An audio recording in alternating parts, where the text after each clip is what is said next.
Hello and what's up, RBY Pokemon Challenges fam? Hope you guys are having a nice 4th of July today. No, it's probably early for everybody in the United States. You probably haven't really gotten into anything exciting yet, but I figured today, I've been kind of a flake for the past couple weeks. I had in-laws in town, my baby's gotten sick going to the new nursery and bringing every disease under the sun home, so I just haven't been able to make videos a couple weeks, but I figured, what the heck, it's a national holiday, let's just do a quick live stream today. What I promised previously, a Mew using good 100% accurate moves, just as a little bit of a baseline for all of these other weird movesets that I'm doing. I don't expect this to be a hard one, but you know, we'll get to it and see. Now, I tried to start this stream twice before this. The first time my computer froze, which I hope is just a one-off issue. The second time, we started and then, like, for whatever reason, OBS and YouTube just aren't communicating, it seemed like, and I was just like dropping every frame, and then the second that I stopped it, it looked like it actually started. So this is gonna be the third attempt, and you know, we operate on a 3 strikes rule here. If you know, we fail 3 times, that will probably be it for today, and I will just have to rethink what I'm doing, maybe spend the whole evening here in Japan making a video of this instead. But you know, I thought it was a nice opportunity, since hopefully a lot of people will be around, to, you know, shoot the breeze a little bit and play some Pokemon. Anyway, let's see if this will actually work, and if it doesn't, apologies. Let's see, for some reason my chat isn't working, so let me get a few things popped up here. And that is not working. Huh. What are you doing to me, YouTube /OBS? Oh, I see why.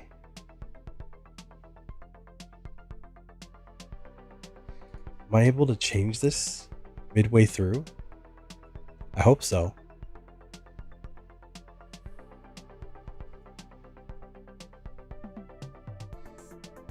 So hopefully that fixed things, because apparently this was on private. Not that I intended it to be, I intended it to be public, but hey, you know, whatever works. Anyway, we are here. Mew, it is time to go.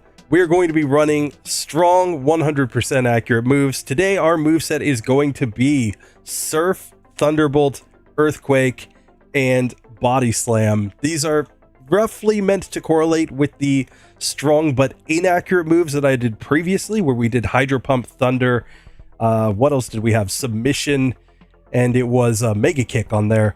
I decided, instead of going with the double kick on this one, to go with the Earthquake, just so that we had the standard, like, 100% accurate, strong moves. You know, we're talking 95, 100 base power moves, except for Body Slam, but it has the extra chance to paralyze, so I think it's strong enough to justify being on the list. Anyway, let's get into this, and let's see how this Mew goes. And yes, what is up, Jared Rose? It's good to see you. Hope you're having a good day, bud. We will see how many people otherwise actually show up, but, you know, like I said, I tried to start the stream once, and the computer froze, and then I tried to start again, and OBS didn't seem to be properly connected to YouTube. So, third time's the charm. Let's get this going. I'm just going to start the run. So we're going to start a brand new game, of course, and get our good Mew. All of the names are already pre-programmed in. We're going to be going up against our rival GSC Pokemon Challenges, because we know that RBY Pokemon Challenges is going to be GSC Pokemon Challenges. Come on. Anyway, Professor Oak, as he steps outside of Pallet Town, is actually going to get a good Mew this time. He's not going to have any weird movesets. He says this has to be researched. How did we get a Mew that actually had good moves? So, as his grandson pushes us out of the way as usual, we're actually gonna get a Pokemon that makes his grandson cry this time. Yeah, happy Independence Day. How's it going, Jimbo? So, just like that, we have the legendary good Mew. Kind of a question mark. We are running on 0 DVs, and I do not have my moveset in. RIP. RIP. Sorry, this is what happens when the computer, you know, rebels against the humanity. I'm just saying, guys. AI, it's gonna take us all down.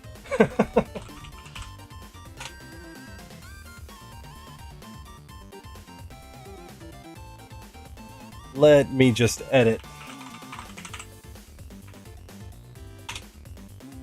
That one, yes, yes.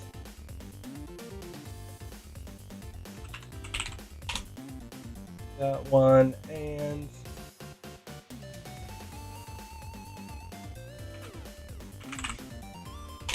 let's get the body slam on there. Sorry, I had this all set up previously, and then, like I said, the computer died, and it all kind of went south quick. But now we have a proper moveset. Surf, Thunderbolt, Earthquake, Body Slam. Don't worry about the PP, that will all get fixed after the first battle. But let's go. Yes. Definitely check it out later. Appreciate you for being here. Belody. Anyway, so let's get into the Rival 1 fight, where I don't think he stands any chance. He's going to just have his little Eevee, you know, that knows like Tackle and Tail Whip. Surf is looking to be a 3-hit KO on this Pokemon without a crit, but there's never a question. We're going to win that 100% of the time, and we're ready to move on in the game. Now, I've chosen this moveset, like I said, because it correlated with the inaccurate moves that we did previously. With the exception of Earthquake, we were using Submission on that previous run. I decided to use Earthquake here. That's because Double Kick is actually in the next run that I'm doing as a 100% accurate move, but I've actually already recorded the next video, just not had time to edit it, where that is going to be 100% accurate but mid-strength moves. And that one I think is going to be kind of interesting because of the fact that we're going to kind of see just how bad it is when you don't have the strong power, even though you have accuracy. It's something that I think gets overlooked an awful lot, is that there are a lot of mid-tier moves that, you know, like 60, 70, 80 base power, you don't actually want on your moveset late game, but for some Pokemon there is no choice. And in those situations, you just feel terrible in the late game. In fact, I was even doing a run with a Pokemon where I was trying to give it slightly stronger moves just to see how it will go. That's going to be a future run, but I can say right now that definitely, you know, just because you buff Wing Attack from being 35 base power to being 60 base power like it is in later gens, it still is a terrible move. It still feels terrible to use for the entire run, basically. Anyway, we have made it to the bug catcher at the end of Radiant Forest. This guy is an absolute joke, obviously. We can do anything, but I feel like body slamming here. Just because maybe we'll paralyze him. And even if we don't, I mean, String Shot, what's that going to do? We take him down in 3 hits, and we're ready to go up to Brocky Boy, where with Surf, we should completely destroy his entire gym. But let's just see how this section actually goes. Is it a one-hit KO fest? I don't know. You tell me.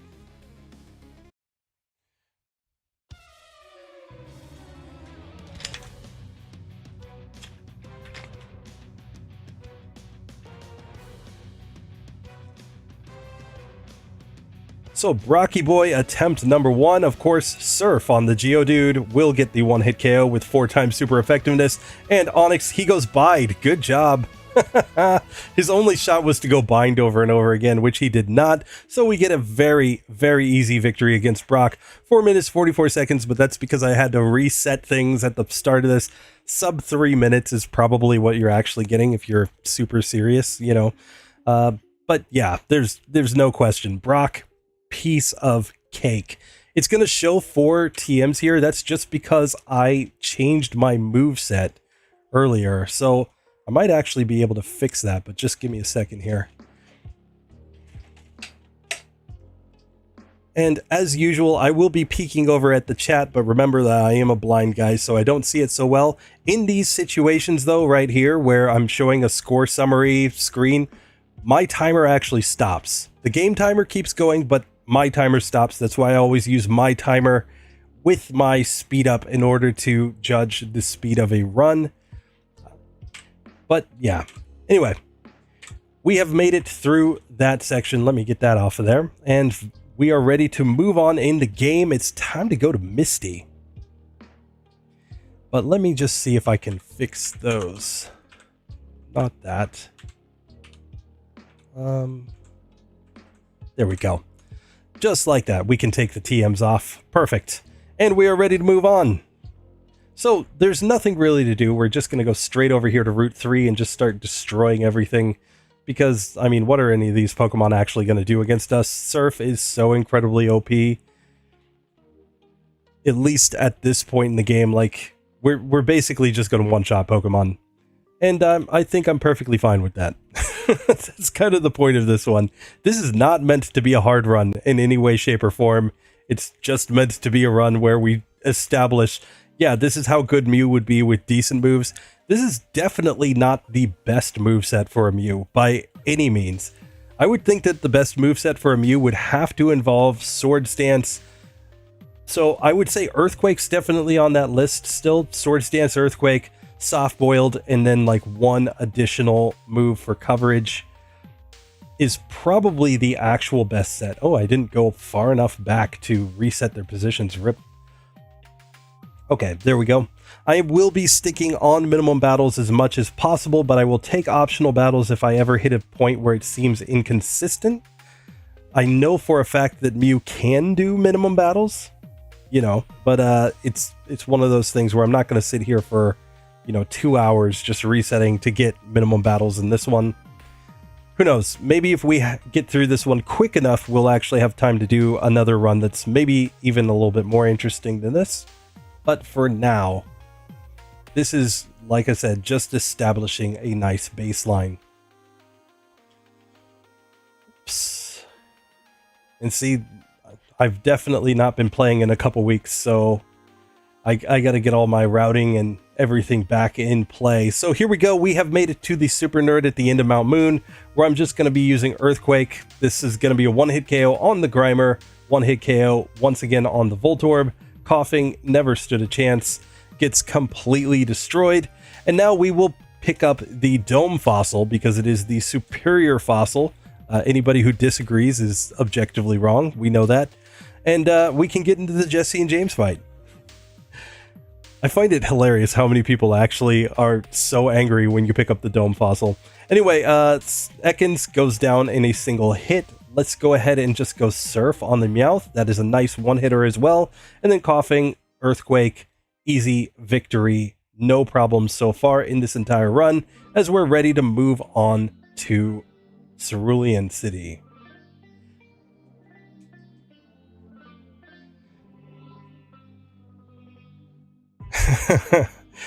Oh yeah, we have to buy the Magikarp from the sketchy guy.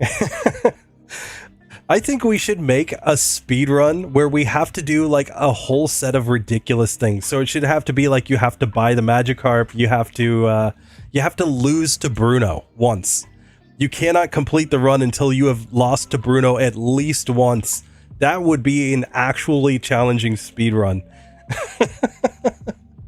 Anyway, we are going to come straight into Misty's gym. Let's just go Thunderbolt on this Goldeen. Nice, easy victory. We get to level 18. I think we can beat Misty. I'm just going to test this out.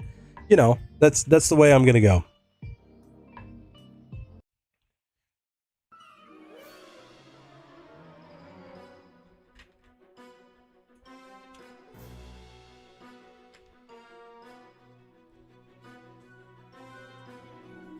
So Misty attempt number 1 as she leads off with Staryu. We're going to go Thunderbolt. That's an easy one-hit KO. Out comes the Starmie. It goes X Defend. We go Thunderbolt. This is looking like a 2-hitter after the crit. And so we beat Misty on the first attempt on minimum battles. No messing around. 8 minutes, 52 seconds. Yet again, you could probably get this much faster if you were not having to reset everything like I did. If you're not giving live commentary like I am.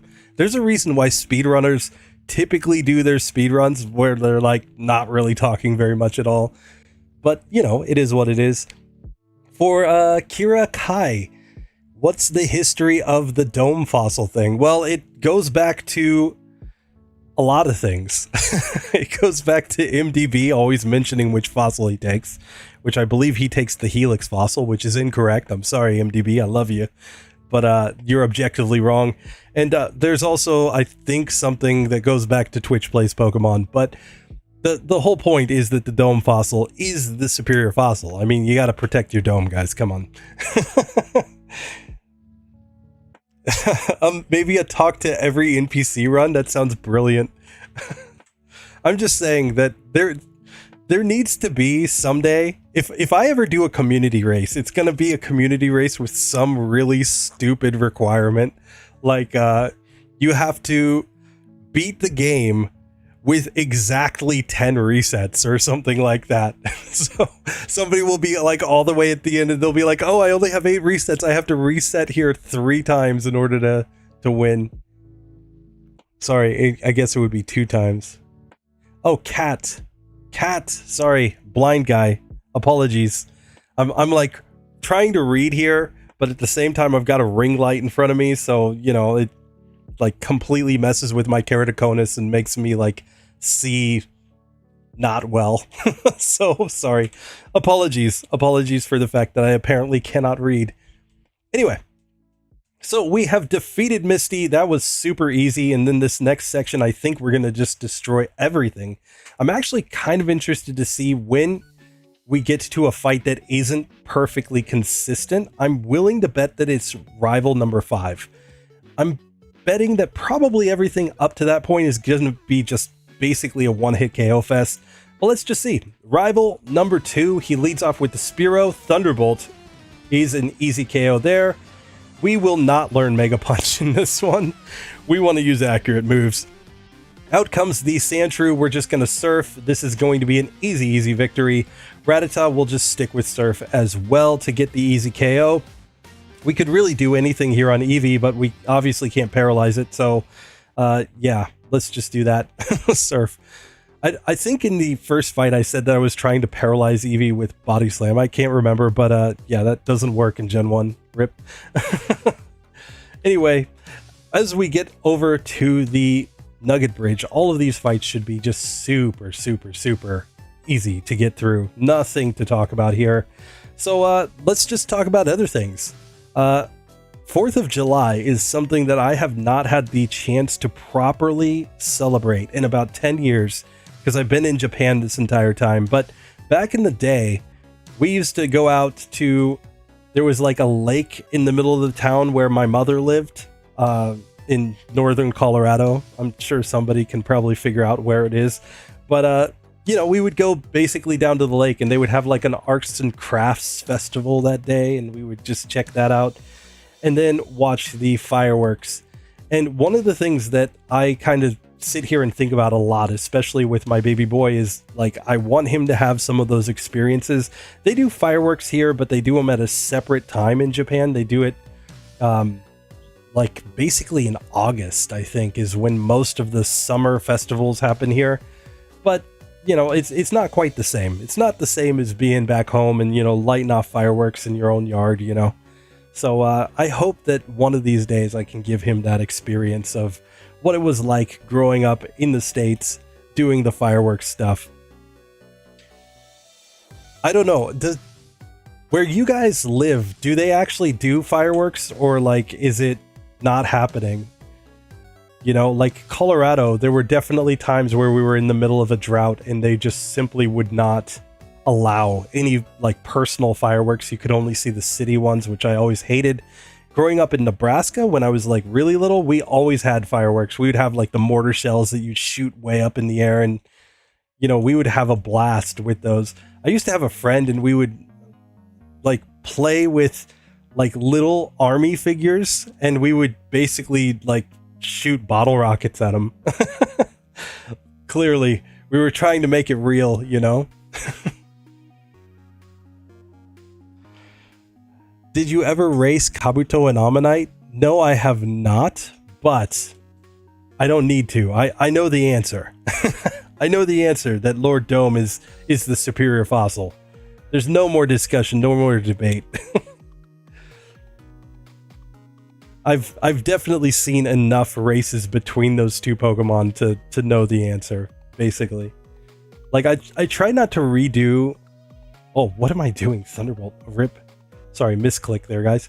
I try not to just redo runs that I've already seen Scott's Thoughts do, and this is what I get for like trying to look at the chat as it comes in and like using Earthquake on a Pidgey. But, you know, I try not to just redo runs that other people have done because I don't find that personally interesting. I also find that usually people don't really want to watch it. So, yeah. Anyway, Billy Boy, he's going to go into the teleporter because he's going to realize that he actually needs to combine with a Mew that knows good moves. Like last time he combined with a Mew that knew like Hydro Pump, but it simply wasn't very accurate, so he kept having problems late in the game. We'll tell him we'll come back and let him learn from this Pokemon later on.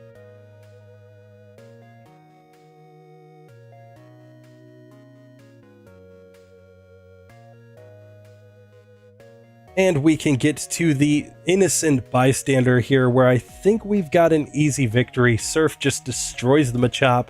We can go like Earthquake here on the Drowsy and just completely destroy that Pokemon. So as long as I actually choose the right moves, we're destroying everything. Mostly I'm just letting myself get distracted by talking. So rip. This is why I need to do the very, very serious runs, you know, off the stream basically, so that I can be like, oh yeah, you know, I'm actually paying attention to what I'm doing.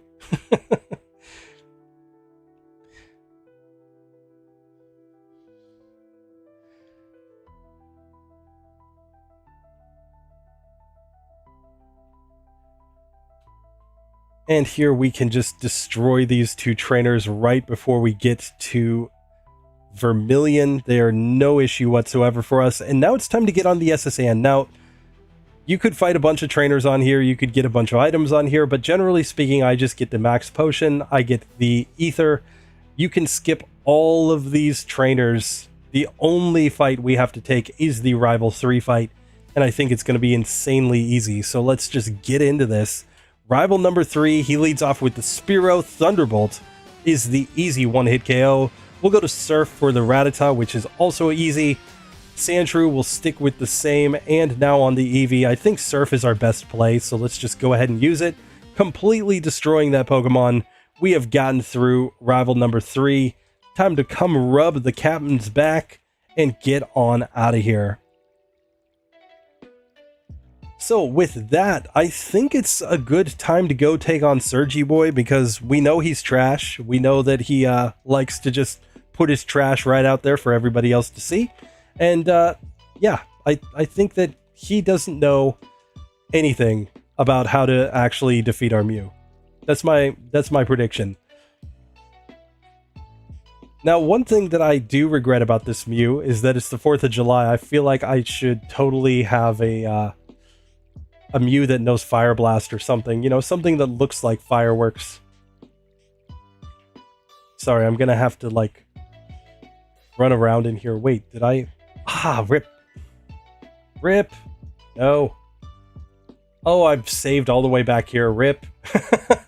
Sorry guys, I'm gonna go really quick here because basically I ran into an optional battle and I'm not going to take an optional battle. We can go minimum battles here. So, you know, count off like a few minutes from this, from the actual time, because yeah, we're going back to refight. Oh, and come on. This is what I get for even looking at the chat. Come on. Like I try to look over for a second to read a comment, and this is what I get. Rip. The run is over. Clearly, we have lost. No, this is gonna be fine. You know, we can go back. We can refight things. It's really not a big deal. We'll be right back to where we were in just a second. I promise you. I promise you. Not even difficult. Alright, so we are back to the Oddish Last. We'll have to check in on Billy Boy again. He's going to have some deja vu in this one. He's going to be like, wait, didn't I just see you? Didn't I just see you come in here? Oh, and look, I can just watch his viewership drop. Hey, I respect it. You know, like, yep, clearly runs over. So here, Billy Boy, yes, he's going to have some deja vu as he gives us the ticket. Like I said, we're probably going to need to knock a few minutes off of this. as far as like what an actual time is. You know, I'll fix it, guys. I'll fix it. Don't you even worry. And here I'm running out of PP apparently, but that's fine.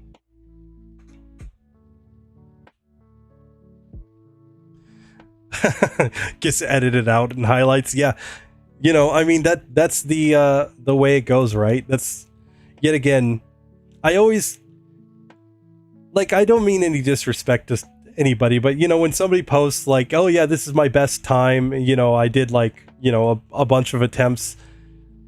Like, part of me is saying like, but did you really get that time, or did you just edit it in post? I mean, because I mean it's not really that big of a deal. Nobody's actually like keeping a you know, this is the grand epic tier list of, you know, speedruns results for a guy who's like playing Mew with 100% accurate moves from the start of the game.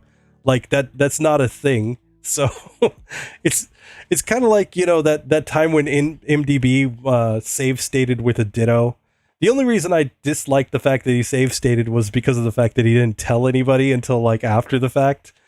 But, you know, I mean, he's right. He wasn't posting it to like any official like speed run or something. So it's not like he was like, oh yeah, look at my amazing results, you know. All right, so here we go. We're back to rival number 3. We're just going to completely destroy this guy. Let's just get the get back here. You know, he deserves this. He deserves the absolute disrespect that we give him. I mean, he lies in every single run, right? About how many Pokemon he's caught and all that nonsense. So he deserves to be beaten like 3 times in every run, I think. that could be one of our stipulations for our utterly ridiculous speed run. You have to play all the way to the champion, and then you have to reset and start again. Oh, that would be stupid. Sorry, I'm probably the only person who finds that funny, but I think that would be hilarious to like give somebody as a challenge. You have to play all the way to the champion, and then you have to reset, and then you have to lose to Bruno on your second attempt, and then you have to, you know, like, let's just keep it going. Now, I know that I could save and reset here on the trash can puzzle. I will in fact save, but I do not auto solve the trash can puzzle. We have to have the full experience of how trash Lieutenant Surge is. And I definitely don't remember all of the combos here, but I will remember that one. And there we go. We have made it to Surgy Boy. I'm ready to disrespect this guy. Let's just go in with some Earthquake. I don't think he stands a chance.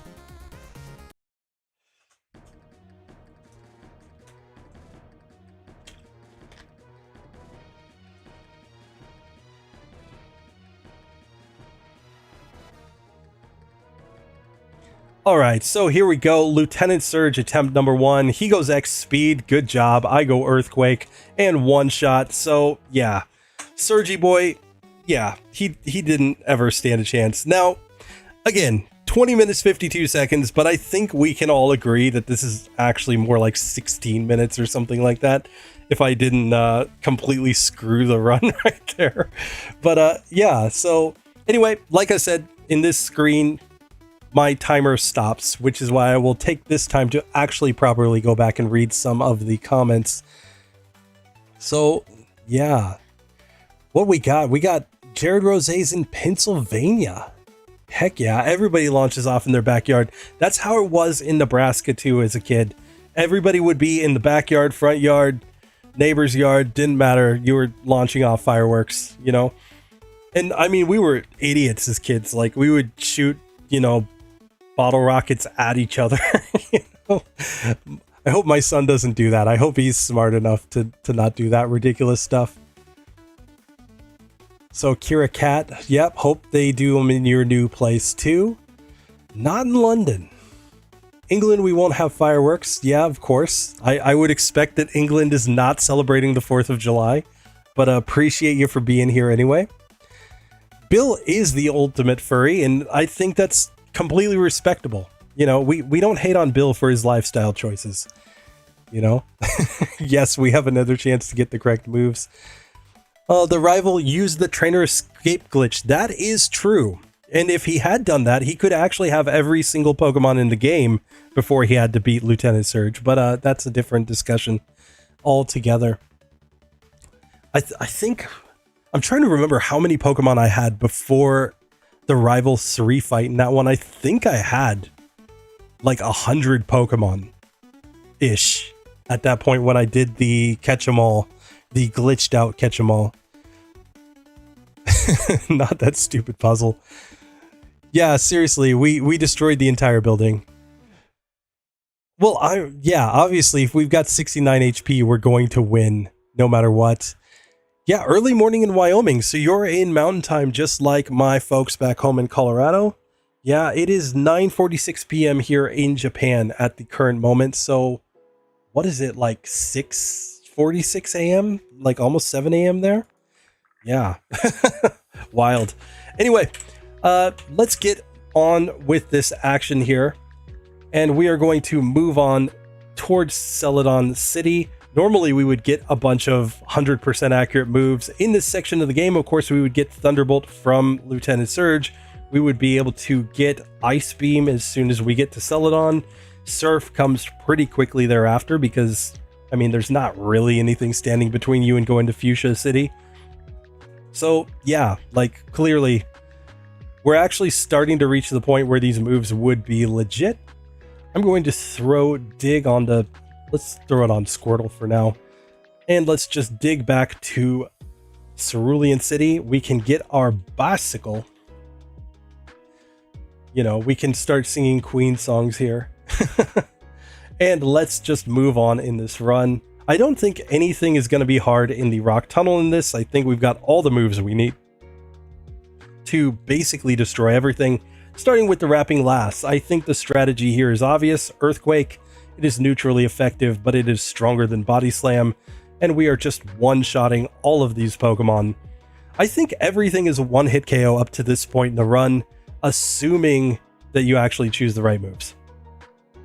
Basically, if it's not 100% that it is a one-hit KO, then it's probably, you know, arranged to be a one-hitter or a two-hitter.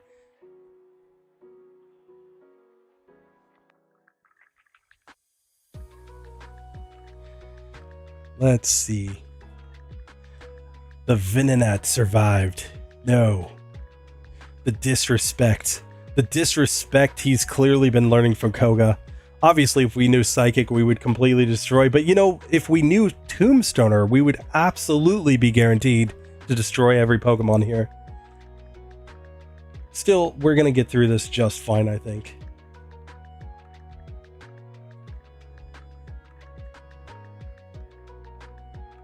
Now, I will be saving a little bit for routing here to avoid running into things in the dark, because I don't want to go back and like redo a whole section all over again. Oh no, we did not one shot against the Oddish. Oh, terrible. Terrible. Clearly a level 22 Oddish is our Achilles heel. I do think I have a full restore. I'm just going to use it. There we go. Cool, cool. And we are ready to move on. Just make sure that I'm properly positioned here. Yes, yes, yes, yes. There we go. We have made it to the Rock Tunnel Hiker, where we can go Surf on the Geodude. That is an easy one-hit KO. Surf on the second Geodude will also get the job done. Graveler obviously doesn't have a chance, and we have easily gotten through this section as the basically one-hit KO fest continues. And this final trainer here, this Lass, I don't think she's going to pose any issue for us whatsoever. So we're just, not going to have enough Earthquakes for the Oddish, but Body Slam does get the job done, so that's perfectly fine. And we get through easy peasy. Super easy peasy. So with that, I am going to just take a quick heal in Lavender here, and then let's make our way over to Celadon.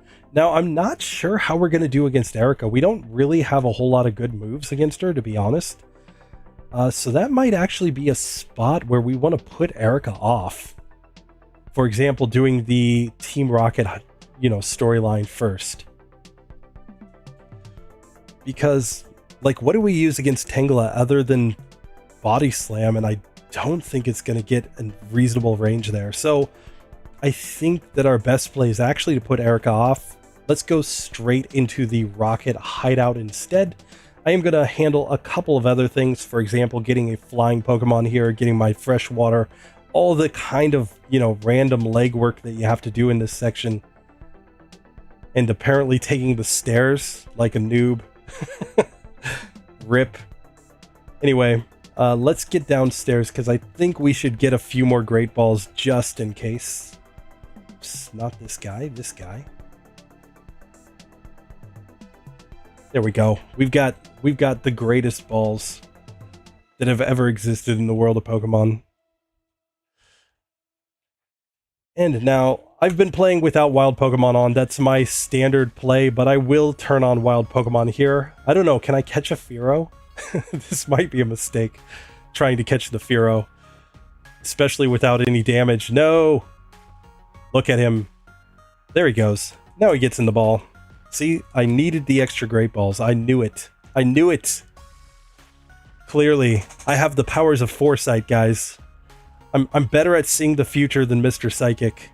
Clearly. Anyway, we will learn Fly. Technically, we should have just flown back from where we were previously. And I'm just going to do a couple things. Let's just open up Saffron very quickly. Probably not the most efficient routing, but it is what it is. But now let's make our way into the rocket hideout, where I think we've got just a ton of easy victories. Easy wins to get the levels that we need so that Erika will be more consistent later on.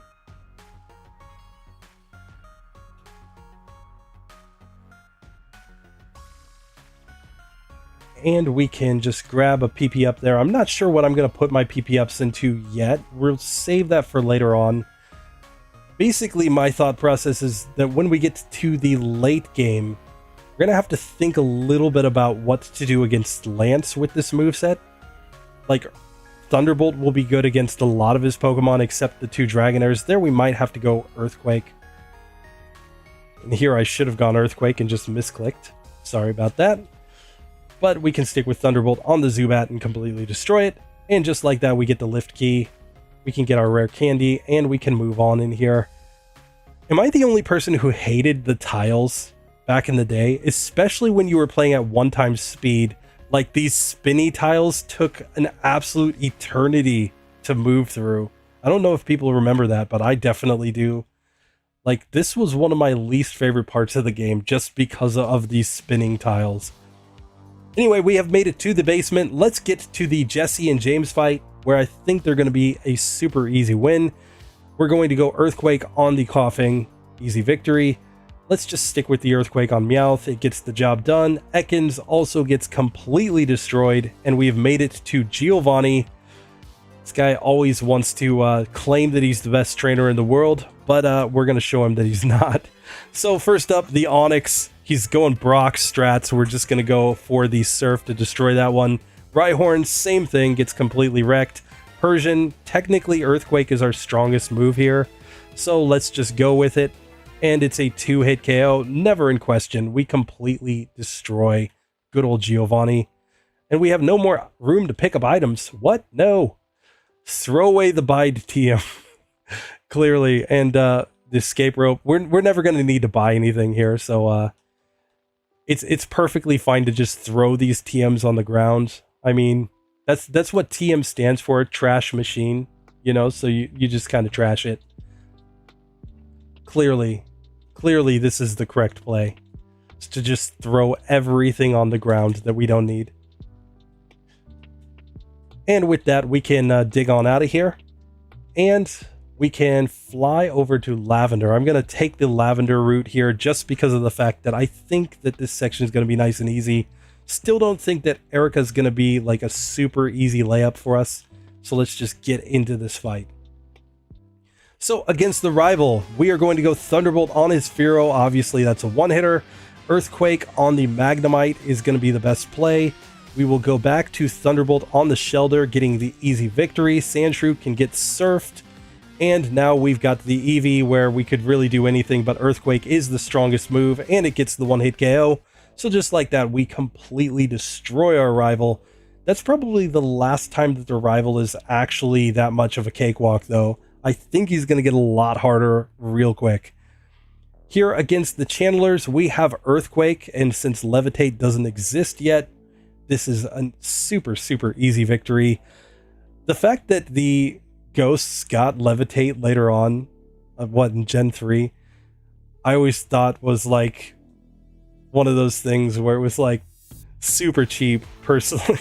Like, you know, if you were coming from Gen 1 and you were used to using Earthquake as a way to get through Ghosts, you were like, wait, what? I mean, it made sense. I just was like, why? And then there, you know, are plenty of other Pokemon that clearly levitate off the ground. Like, shouldn't Weezing also be immune to ground type moves in that case? And what about Lapras? Lapras should clearly be immune.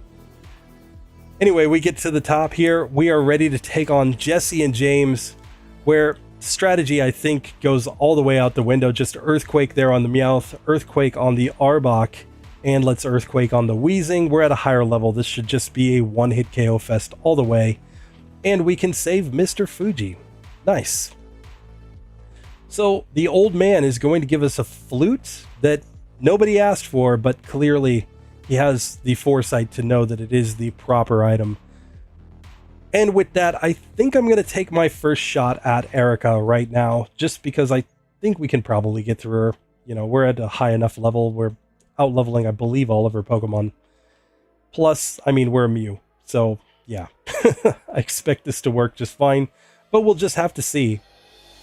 Starting off, we have to fight this one trainer that has an Execute, and the only neutrally effective move that we have is Body Slam, so we're going to have to use that. It's going to be a two-hitter as she barrages us. I don't think we need to worry about healing 4 HP back before we take on Erika, but let's find out. Maybe we lose by 4 HP.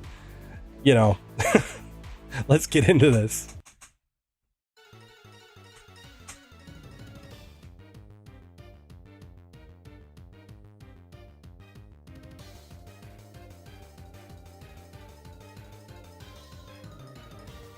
All right, so Erika attempt number 1. Let's go for the Body Slam on Tangela. Yeah, it does like, what is that, 26 damage? This is going to be a 4-hit KO if that's the range. We do get the paralysis though. She goes Mega Drain, which isn't ideal. So yeah, definitely taking 4 hits to get through that, but we do get that Pokemon down. Out comes the Weepin' Bell. We'll go Earthquake right here. This is going to be a 2-hitter, and she's dropping acid, doing her same old stuff as before. Still, we completely destroy that Pokemon. Out comes the Gloom. Earthquake, she goes Sleep Powder. That's what I did not want to see, and now the Petal Dance is doing a lot of damage. We need to wake up, and she knocks us out because we were asleep for so many turns. Oh my goodness. Hey, Jared Rose, thanks for being here, man. Appreciate you hanging out for a little bit. Obviously, the VOD will be up later. You can check it out. But appreciate you also for being such a long-time channel member and supporting. So have an excellent 4th of July, buddy. Anyway, we're going to get back into this Erika fight because I feel like that was unlucky. You know, like, luck happens, but when you get put to sleep and she could have done anything else that turn, I think it's fair to take the reset right there. So this time we get through the first Tangela, and then we get a nice critical hit on the Weepin' Bell. Nice. There we go. We're back to Gloom on Green Health. We get the crit, but it's not a one-hit. Still, she crits with her acid, but we know that she's not going to be able to knock us out, so we actually win this time. Nice and easy. That is the luck of luck. You know, in other words, like, you're going to get lucky in runs. You're going to get bad luck in runs. I'm pretty sure we just got bad luck on the first one, you know. That's Gen 1 for you. But yeah, so let me catch up on what people have been saying. Philip Murphy, yes, we have Squirtle to be the HM servant of Surf, but technically we've already got Surf on our Mew, so we actually don't need it. And now we have Earthquakes, yes. So Jess passed the main trainer Fly Glitch guys. Well, that is true. So when you meet rival number 3, you've actually already passed the main trainer Fly Glitch guy that is north of Cerulean.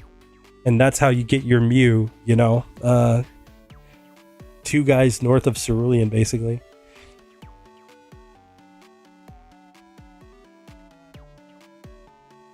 So how hard would it be to set the game up and play like you're a member of Team Rocket instead of the normal story? I'm not sure. I think there's a Team Rocket edition glitch, not glitch, or ROM hack out there. Sorry, my brain is fried, guys. You know, I'm pretty sure I've seen a Team Rocket edition Gen 1 ROM hack somewhere online before. I've never played it though. I agree. Why do we have to teach a bird how to fly? And how does Sky Attack work without also knowing fly? Hey, Pokemon logic, Devin, but I agree with you. So the unoriginal, it is a way to start the 4th. Appreciate you for being here. Oh, we got the top fans. Philip Murphy coming in as the top fan, apparently. Kind of hilarious, but cool. Wonder if the old man got the flute from Bandcamp. Probably. It was definitely that 4 HP. Yeah. Pikachu, I think you're right. And hello to Moose A054. Appreciate you for being here. Anyway, let's move on in this one. Ooh, I'm like clicking on things. No, that's not what we wanted. But 33 minutes to get through Erika. We've already established that if I did not misroute in the Lieutenant Surge section, this would be much faster. But we are ready to move on in the game. Now we have to make a very important decision, though. That is that as long as we're staying on minimum battles, which to this point we will quit minimum battles if it becomes like obviously impossible. Or at least just like obviously super inconsistent. I feel like the Erika fight wasn't that inconsistent, which is why I just took a reset there. But we are definitely going to come and fight some rando trainers first, I think, before we have to decide between Koga and Rival 5. This is usually in a minimum battles run, especially, but in a solo run in Pokemon Yellow in general, where things start to get really inconsistent with Pokemon, just because there's such a level delta and like team quality delta between everything that happens before this and what happens after this. Like basically from Koga onward, the ace of the opponent is always level 50 or higher, and rival number 5 is just rival 5. He's got a good team. So I'm going to come to the Rival 5 fight just because I feel like I've got enough super effective moves to get through. We're going to see if this will actually work. Hey, the unoriginal, appreciate you for the nice donation. And just appreciate you for being here. Thank you. Nice way to help out a little bit with the 4th of July here. So anyway, let's get into this Rival 5 fight. Let's just see how he goes. And I think this is going to be okay. Against the first Sandslash, let's go Surf. And this is not a one-hit KO, but then he goes Poison Sting. Good job. Gen 1 AI being Gen 1 AI. Appreciate it. Now against the Cloyster, I'm going Thunderbolt. Also not a one-hitter. This is a 2-hit KO. Out next comes the Magneton. Let's go for our Earthquake. It is technically our strongest move, but again, we're in 2-hit KO land here as we get confused. Against the Kadabra, we don't hit ourselves, and Earthquake does one-shot, and I'm going to stick with Earthquake on the Flareon. It's going to be a 2-hitter. He lands the Fire Spin, but then we don't hit ourselves in confusion, and we knock him out, so we actually get through the rival on the first attempt. Nice and easy, actually. I think that's pretty consistent there, if I had to venture a guess. So, cool. I like beating the rival super easily. And then misclicking on the Weezing just after that. Clearly we wanted to go Earthquake here. I'm just going to stick with Earthquake on the Arbok here against Jesse and James, and let's just finish off their Meowth. And Jesse and James are effectively no more. We will not see them for the rest of this run. And let's just go ahead and recover a little bit. We've got a max potion here, and it's time to go take on Giovanni. I don't think Giovanni's going to be hard, so let's just keep the disrespect rolling here. Earthquake on his Nidorino is going to be a one-hitter. Persian, technically our strongest move, is still Earthquake. And he guard specs, so he doesn't do any damage. We're going to go for Surf on the Rhyhorn here. And then on the Nidoqueen, the thing is that its special is lower than its defense, we've got basically flat stats. I mean, I don't think our attack is that much higher, but I don't know. We might be in a situation where technically Earthquake does more. I'm going to test it out, though. Let's go for Surf first. It does about half. And she goes for Tail Whip. Oh, Giovanni. He clearly just doesn't want to win. Like, I mean, he could have body slammed us there. He could have, like, tried to at least make it interesting. No. The self-proclaimed greatest trainer alive, and he just goes Tail Whip and Guard Spec. Like, on the 2 chances that he actually had to deal damage to us. And now, of course, normally you would just pick up Earthquake right here, but we've already got it, so we don't need to worry about that. So with that, I think we can actually even go and try Sabrina, just because, I mean, she's not going to be able to do a lot of damage to us.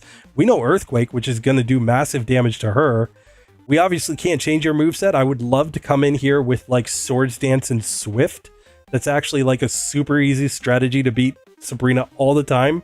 Just let her flash you and then do that. But hey, I don't think we need it. Let's just go for the Earthquake and hopefully win.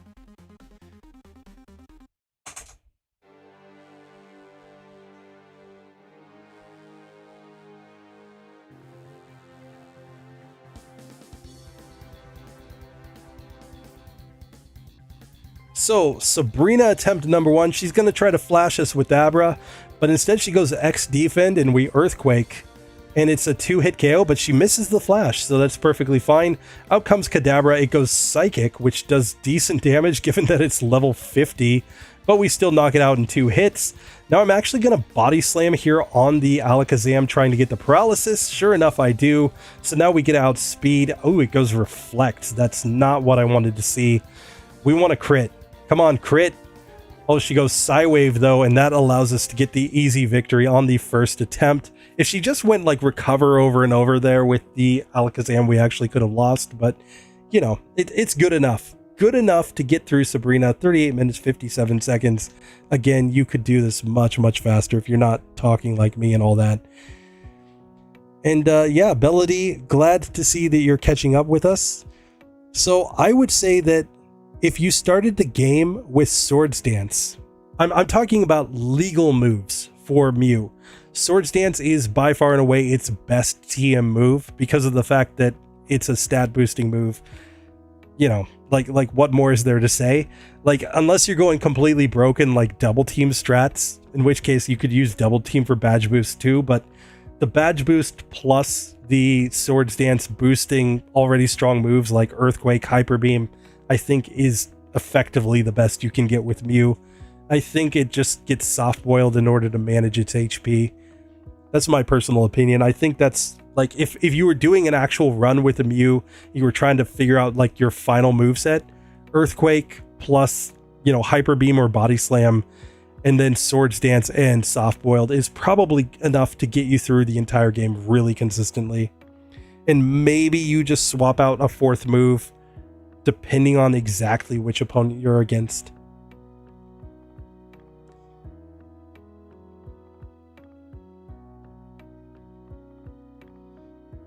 For sure. In the UK, okay, you guys do fireworks on the 5th of November and on New Year's Eve. That's legit. Hey, good to see you, Ben Baumer. Appreciate you for being here, you know, dropping by for a few minutes. Hope you're having a nice time down there in Oz. You know, I've been down a couple times. I've basically just stayed near Brisbane and, you know, Gold Coast, but, you know, love to go back again.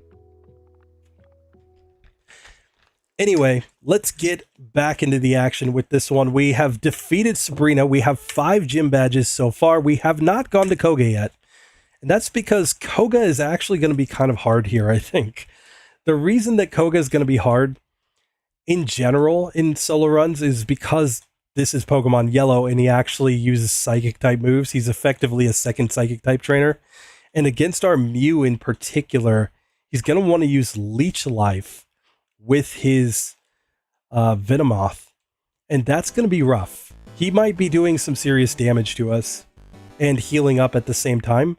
So I think we're going to have to like basically Body Slam in order to paralyze and then hope that we do enough damage with the earthquakes.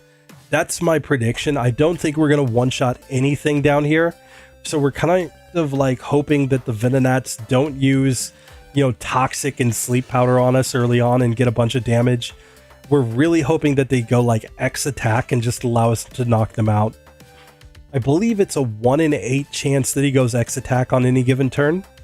And then outside of that, it's like, you know, we're just hoping that he uses the wrong moves, but he's obviously not going to use Psychic against a Psychic type Pokemon, except I think with his second Venonat. I think the AI is set where he actually will use Psychic type moves because he doesn't have alternates, but otherwise it's like Tackle and a Double Edge. So here we are strong enough to completely destroy the random whatchamacallit juggler here. They have no chance. No chance whatsoever, I think. Unless they poison us. Actually, normal poison wouldn't be that bad. If I get a normal poison, I'm gonna just stick with it. Here, this is clearly a 2-hitter on the Hypno, however. We do manage to knock it out. And we knock out the Drowsy, so we get to level 41 as we go into the Koga fight. I will not be using rare candies until the league. That's just to keep this consistent with the other, you know, moveset runs that I've been doing. So, yeah, we're just going to have to run with this as it is and see if we can win. Otherwise, we're possibly going to have to take some optional battles here. Let's find out.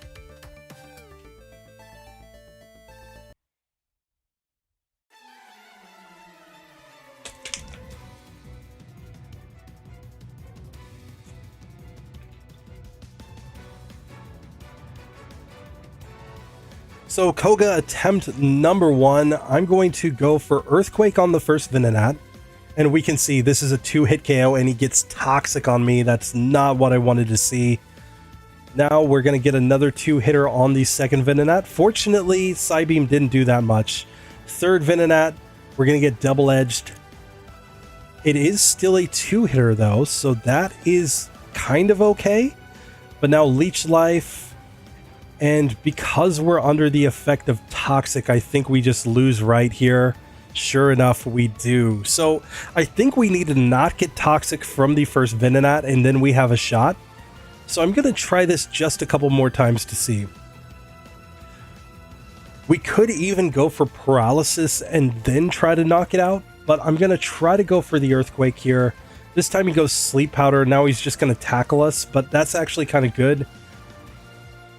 Because here we can simply knock him out finally without Toxic on. And now we get to knock out the second Venonat as it missed with its Supersonic. And here the third Venonat puts us to sleep and is going Double Edge, but we do manage to knock that one out. So now back to the final Venomoth. And we do not get the Paralysis. Oh, are we going to survive? No, we do not. I think if we had paralyzed it, though, which is a 30% chance, and we had 2 shots at it, I'm pretty sure we would have knocked it out in the next turn. So yet again, I think this one is possible. It just kind of depends on exactly what we get. Here we get Tackle from the first Venonat. That's perfectly fine. We get Toxic from the second Venonat, but at least we're getting through on better health. Double Edge here, but that's going to take us to the final Venomoth on, well, not as good a health. And yet again, we don't get the Paralysis. We just aren't getting any Paralysis on that Venomoth, but really we just need not the Toxic. And remember, Toxic is just random here. Like from this first Venonat, it's a 1 in 3 chance that he uses Toxic, so not by any means like likely that he uses it. There we get a nice crit in one shot too. The second Venonat, it's random, like he's 1 in 4 to use Toxic if I recall correctly. And here we get a nice range on the third Venonat, so we actually did good enough damage. And here we finally paralyzed the Venomoth. Earthquake, and we just need one more, and there we go. So we do finally get through. Took a couple attempts there. It's basically like if you get toxic from the second Venonat, clearly I can't talk anymore. if you get toxic from the second Venonat, it is possible to win, assuming that you don't get like crazy bad luck after that. But you need the paralysis on the final Venomoth in order to make it work. Still, it is possible, not terribly unreasonable to get through. So yeah, I will take this chance yet again as a blind guy to just catch up on some comments very quickly. Aussie representation hype. There we go. So absolutely no connection to the 4th of July. Yeah, I mean, it's Oz, I think, is like 1 or 2 hours behind Japan. So, you know, if it's like 10 something PM here, it must be like 8 or 9 PM there. But I mean, Aussies aren't going to be celebrating the 4th. Watching this in Wimbledon tennis championships at the same time. Well, I hope that I am providing some nice commentary in between some of the major matches there.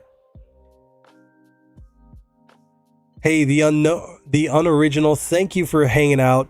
Obviously, the content will be up, and there's going to be a lot more coming this month, so appreciate you for being here with me. So, Time Duck Forky, RBYPC, I showed my sister, who did max years in Jet and only came back last August, your April Fool's video, and she said it was amazing. Well, that's awesome to hear. Yeah, I have been in Japan for 10 years. I started out on Jet. I did 3 years out of the 5-year maximum. Went back to the States briefly after that and then decided to come back. You know, like I just couldn't find a job where I could actually afford to live on my own in the United States, and I just could not stomach living with my folks again. So, you know, I had to come back. Had to come back to Japan, where it's a lot cheaper to live on your own. TM obviously stands for too many. Yes. Oz is an hour ahead of Japan. It depends on the area.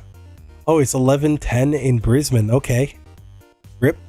My like vision of the calendar must have been off. But hey, fair enough. Fair enough. Clearly.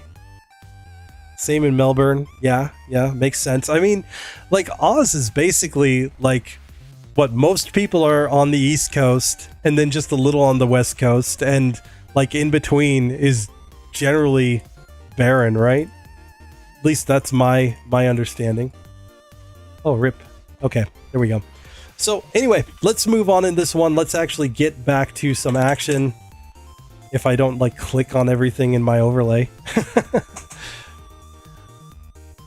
But with that, we are poisoned. But now we can make our way out of here. We've just got a little bit that we have to do. We do have to get strength, so we do have to go into the Safari Zone. If we didn't need strength, we could actually just use Surf and, you know, go to the end of the game. Wouldn't even be hard. Basically. Like, I'm pretty sure we're going to completely destroy Blaine. I don't see Giovanni being a massive wall here. We've just got, you know, Earthquake plus Surf for their Pokemon, so I think those are going to be super easy. Really, it's Rival 6 and the Elite 4 where we might have some issues. Thunderbolt for Lorelei should be decent, at least. You know, we'll see if it's enough that we're actually like one-shotting or two-shotting any of her Pokemon. I am going to throw all these TMs that I don't need on the ground. And there we can get the gold teeth. And we can just go ahead and dig on out of here. But yeah, then I think Bruno's Bruno. And Agatha's actually going to be easy in this one. That's my prediction. And then Lance and the Champion are where we might just hit a wall. We might just hit a wall and not be able to progress on, you know, minimum battles or something close to minimum battles. But that is why I will be saving the rare candies for when we get to the league. The 4 strong moves are the 4 strong moves that we've got. We've got Surf, we've got Thunderbolt, we've got Earthquake, and we've got Body Slam. As mentioned in the intro, it's to somewhat correspond to what we were using in the previous video, though I did not go with a fighting type move because I'm saving Double Kick for the next video. Okay, there we go. Sorry. We ran into a Tentacool and it started playing my my gym leader battle music. Sorry, it's a quirk of the overlay. Alright, so here we can pick up a couple of rare candies in the basement here of the Pokemon Mansion. We could also get Blizzard, but we're not going to get Blizzard. Blizzard, too inaccurate for this one. We need perfect accuracy, or at least as close as you can get to perfect accuracy in Gen 1. Technically, you can lose anything in Gen 1 to enough Gen 1 misses, you know? Unless you're using Swift or Bide. Those are the only two cases where you actually cannot miss. Anyway, we have made it to Blaney Boy. I'm going to save here just in case. And we're saving with a time of 4:20. Like I said, game time doesn't actually count here. I use my timer because of the fact that I have a lot of spots where my timer automatically stops so that I can read chat and things like that. You know, like I could probably program my overlay to stop the game time too, but that will be a later project, I think. Anyway, we can answer the question. Oh, bad call. I answered the question incorrectly. Yes, that Tombstoner is TM28 because clearly in the last video we saw that it was. So yeah, clearly Gen 1 is just wrong. You know, at least Blaine is wrong. He wants you to say that TM28 is not Tombstoner. He clearly doesn't know what he's talking about. And if we had Tombstoner, this would be a guaranteed victory. Of course, we would destroy all of his Pokemon in one hit.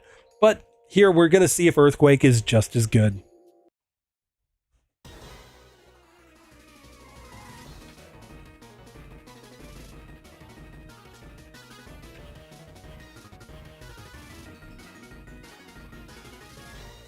So Blaney Boy attempt number 1. Let's go for Earthquake here on the Ninetales. Clearly it's the best play, but it's still going to be a 2-hitter here. We do manage to take it down though. Out comes the Rapidash.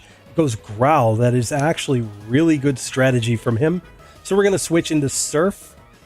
Now he did give us a badge boost in speed, which we like. So we'll now outspeed everything. We're going to Surf on the Arcanine. Takedown does massive damage. No! Reflect. Yes!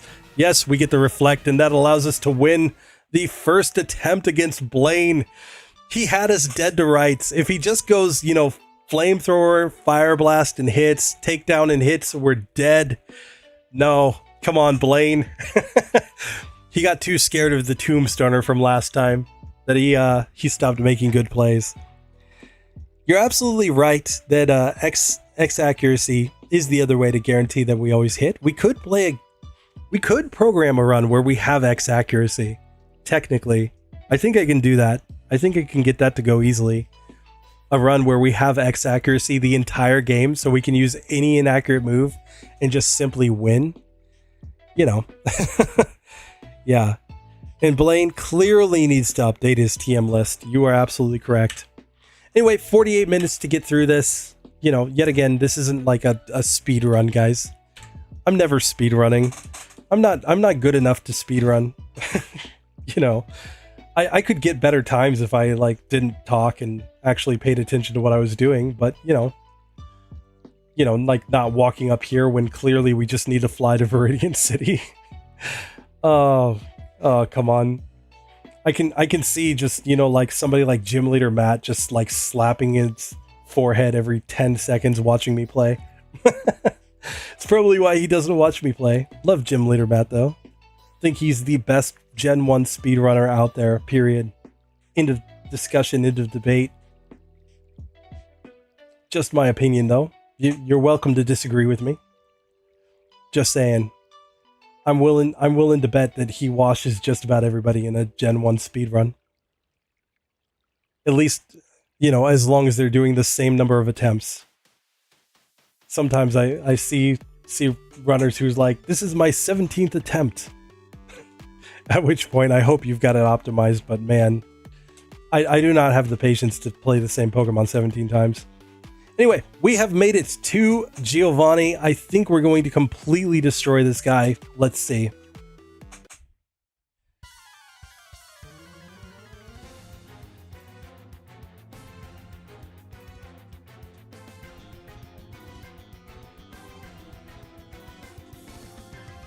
So Giovanni attempt number 1. Let's just go Surf on the Dugtrio. He goes Dig and does massive damage with a crit. And we do not get the one hitter after that. So he goes Fissure and misses, fortunately, but that is really not looking good. I'm going to go Thunderbolt on the Persian for the small chance to paralyze, but then we just get destroyed by the slash. This is not looking pretty. Now, we did get a couple of critical hits there, so maybe, just maybe, it's possible without the crits. So here he guard specs, and then we crit to just one-shot the Dugtrio, so much better start. Now I'm going to go Earthquake on the Persian since it is our strongest move. He double teams, which just allows us to destroy him. He deserves the disrespect. Now Surf on the Nidoqueen. A crit does not one-shot, but then he tail whips. That gives us a badge boost. We're going to Surf now on Nidoking. And he does massive damage, but we knock him out in one more hit. We've made it to the Rhydon, and at this point, Surf should just one-shot. Yes, it does. We have made it through Giovanni. Nice and easy. 51 minutes, 17 seconds. Nice. So, yeah. We could definitely do one-hit KO moves one of these days with the X accuracy plugged in. Like, that would be fun. It would not be possible to beat the game with only Guillotine, though, because the immunity check happens before the accuracy check in the game's engine. So it would count the move as immune against ghosts. So just Guillotine wouldn't work. You'd need Fissure plus Guillotine or Fissure plus Horn Drill in order to make it work. That's how I did the one-hit KO moves only run previously, was by having Fissure and Horn Drill, which was technically possible.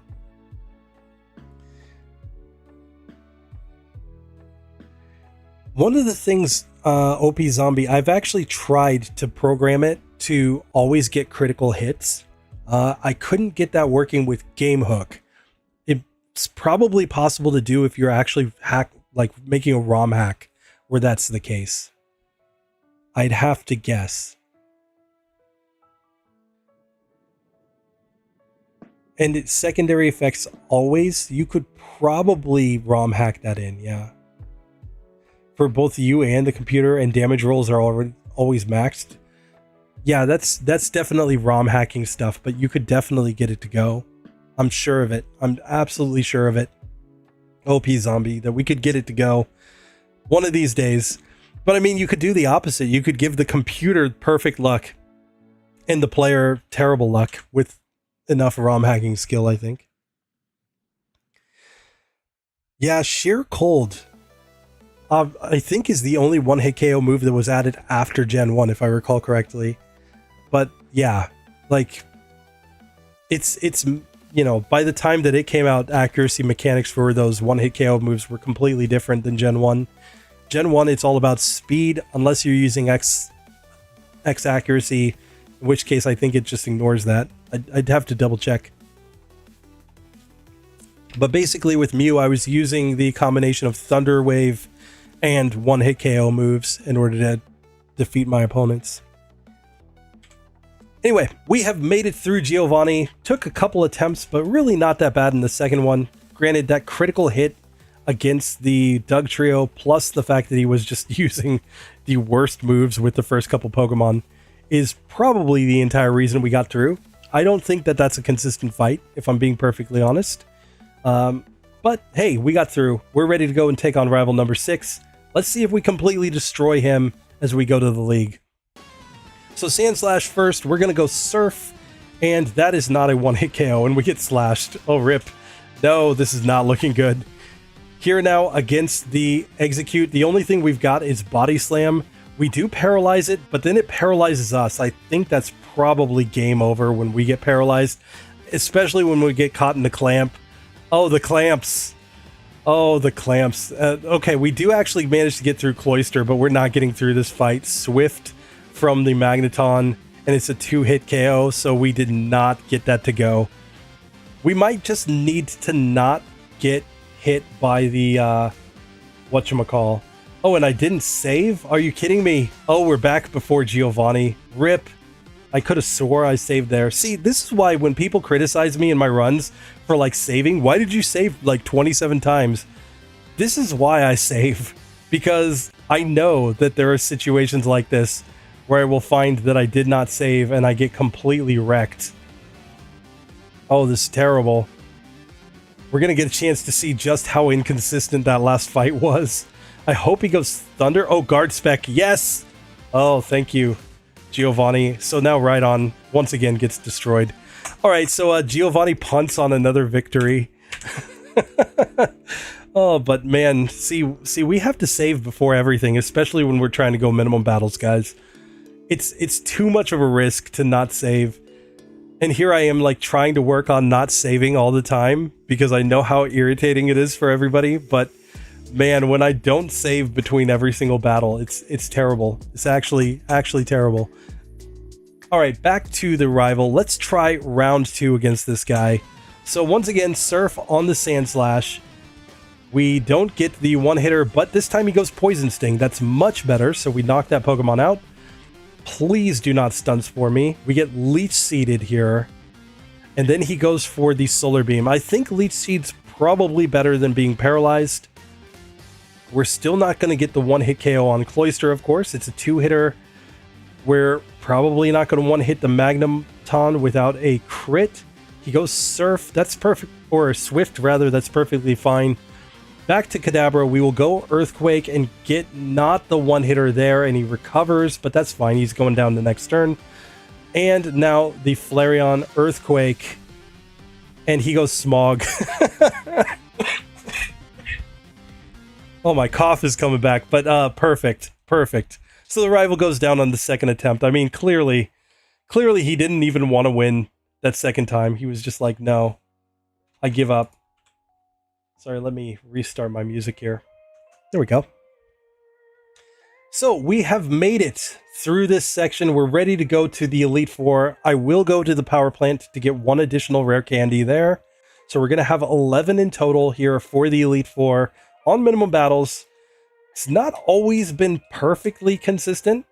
We can definitely see quite a few fights, in fact, that I would argue aren't perfectly consistent, but certainly doable. The Erika fight, we had a reset. I'm pretty sure some of the Rival 5, Rival 6 fights, clearly Rival 6 isn't consistent. Giovanni's not consistent. Blaine is not consistent. Koga is definitely not consistent. That's the one where I think you're most going for luck and bad decisions. But I mean, even Rival 6 there, I'm pretty sure it comes down to not getting paralyzed in order to get that to go. So, you know, there's a lot of spots where even with these 100% accurate, strong moves, it's not like you're just going in and completely destroying everything. Now, you could probably optimize this with, obviously, max DVs first. We're running on 0 DVs here.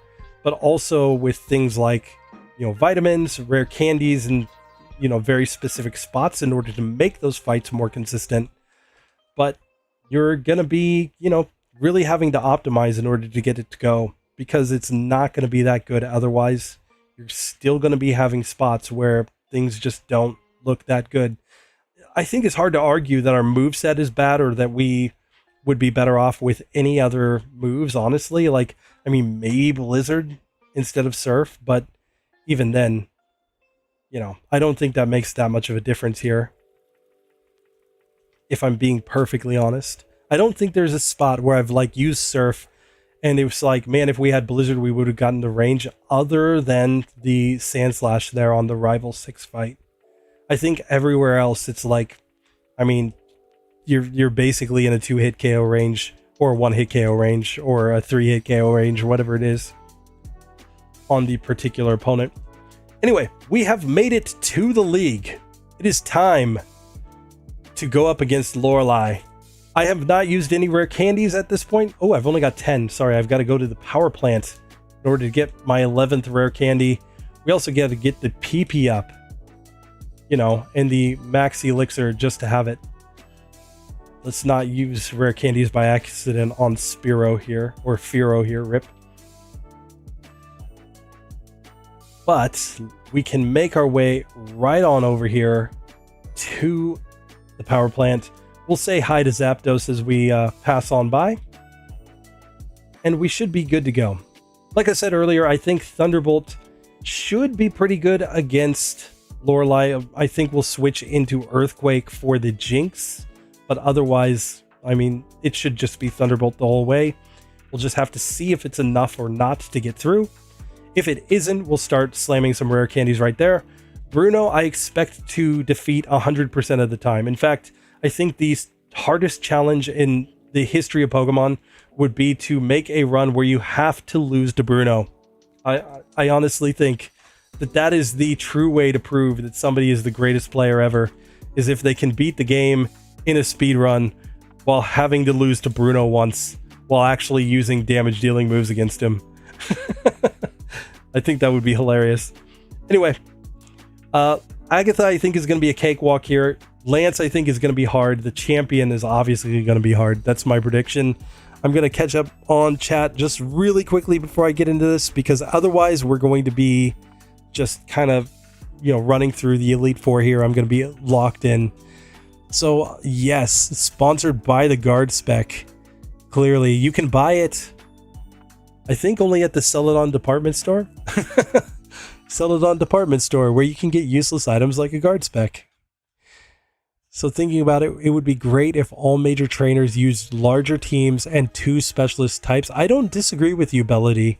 It's one of the things that really threw me off when I first played Gen 2, was they seemed to make Gen 2 where, like, the ace of each gym leader would be, like, using moves that are different from their assigned type, or that there was some type of dual type or something like that. So I always found that kind of interesting, that they were kind of trying to throw players for a loop there. W-Glow.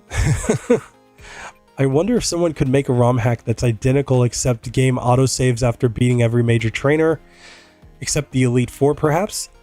That would be interesting to try. I'm actually trying to mess with my own ROM hack to do something like that with autosaving. We'll see if I can actually get it to work. Isn't Ice Beam better? Against Lance, but otherwise, I mean, Ice Beam and Surf are equal power, and against, like, the Rhydon on Giovanni's team, you'd rather have Surf. You'd rather have Surf against Blaine, So I think there's very limited cases where Ice Beam is actually better than Surf, if I'm being perfectly honest. We always need our PP up, amen. I've caught up to live. Perfect, thank you, Bellady. Welcome to the stream, and just use Rock Throw. we need to do a Rock Throw only run, yes. Anyway, let's get into Lorelei. Let's just see how she goes.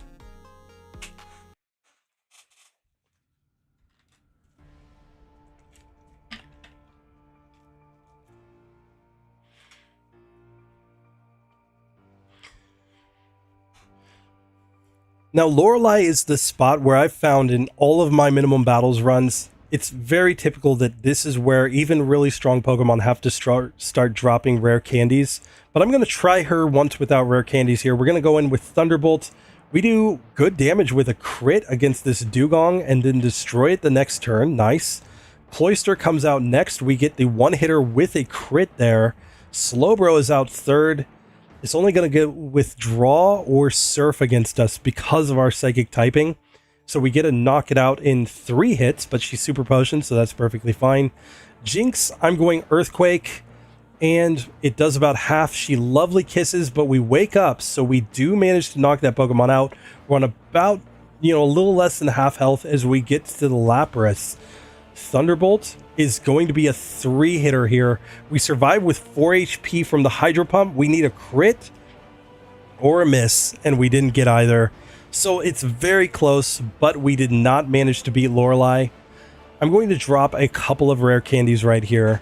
I'm going to get to level 50. I think this is the best play, just based on my experience in this fight. Hopefully we get a better range. Let's see. So, attempt number 2 against Lorelei. Keep in mind, we got tons of crits on that first attempt. We even get a crit here. She then rests with the Dugong after we get a speed drop, which is not ideal, but we do knock that Pokemon out. We're slower than the Cloyster because of the speed drop, which is not ideal as well, but we knock it out the next turn thanks to a Super Potion. We get a nice crit here on Slowbro, but then it goes Surf. Not, again, excuse me, not what we wanted to see. We get double slapped by Jinx. Earthquake is going to be a 2-hitter, and she thrashes and knocks us out. We really do not want that speed drop from the first Dugong. We're going to have to try this one again. And here she rests turn 1. She can do that in Pokemon Yellow only. If it was Red and Blue, she'd never use Rest against a Psychic type. But here, because she does, we actually managed to get through Dugong with no damage this time. Thunderbolt, and we get a nice Clamp miss from the Cloyster, so that's an easy victory. Surf again from Slowbro, but we're going to get through on better health there. Let's go Body Slam on the Jinx just to see if we get the Paralysis. We did not, but we knock it out the next turn as we get to level 51 on the Lapras. We're still looking at a 3-hit KO, but she Body Slams twice and doesn't get Paralysis, so we win. So, yeah, that one probably came down more to her not using the right moves with her ace Pokemon, but we will take it. Let's just drop a full restore here and go into Bruno's fight. Obviously, Bruno can do nothing. I think we win 100% of the time, but let's just see.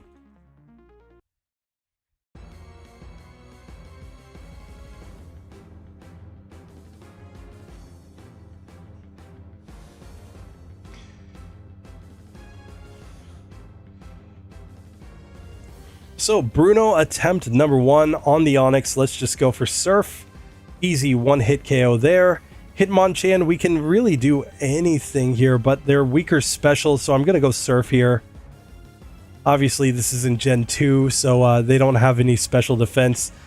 Same here on the Hitmonlee. It's going to be a 2-hitter. He goes X-Defend. Good job. He just saw us use Surf, and he's like, X-Defend, guys. We completely destroy the Onix, and now Machamp. I will stick with Surf here, or actually I'm going to go Thunderbolt. Maybe we can get the Paralysis. Strength doesn't do that much, so we easily win, no matter what. Bruno, he never stood a chance. Just never stood a chance. But that's why I said, you know, if you could ever make a solo run challenge where people had to lose to Bruno, then I think it would actually be difficult. Then I think somebody would actually struggle to get through Bruno, but, you know, that's because they'd be struggling to not win against him. Anyway, so I get your point, Bellady, that yes, we could go Ice Beam, but honestly, you know, Blizzard, Ice Beam, they're just not necessarily necessary. Blizzard is better than Ice Beam in Gen 1 because of its 90% accuracy, I agree. You could argue definitely that you could kill the Rhydon with Ice Beam. I don't think it's as consistent. Earthquake, remember, the reason why I had to switch to Surf there was because we got growled by the Rapidash, and that is the issue. He has Growl with Rapidash, and he has Reflect with his Arcanine. So if you're just relying on the physical moves, especially without Swords Dance there, you can actually run into trouble in that fight depending on what he uses.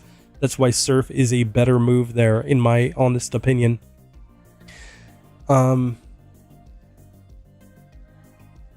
Definitely, you can hit a lot of Pokemon with Ice Beam. Like, once you get to Lance, definitely Ice Beam is superior. I agree with that. Yeah, we did an only inaccurate move run previously. Yes. A strong inaccurate move and a wrapping move only. So, yeah, we just need to do a rock throw run one of these days. Surf definitely has more PP, so there is that. Yeah, you can obviously argue for the 10% chance to freeze with Ice Beam, making it a better move in that sense. Oh wow, in time for one of these and already past Bruno. There you go. You got it cold. Anyway, let's get into the Agatha fight. Let's just see how she goes. I think we're going to destroy her.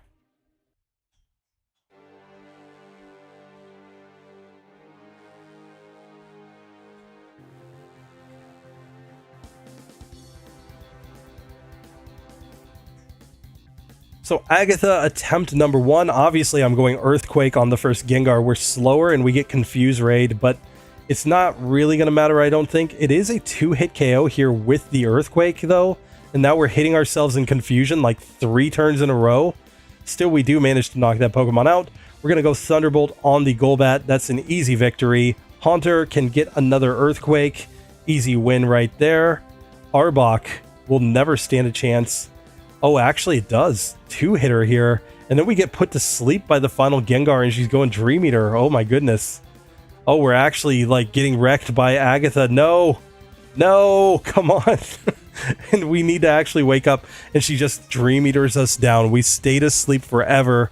The Hypnosis hitting is actually pretty unlucky in a lot of senses. Like, she didn't need to go for Hypnosis. So yeah, after talking some trash on Agatha, she actually destroys me, but that's pretty typical. Agatha is Agatha, you know. Let's try this again.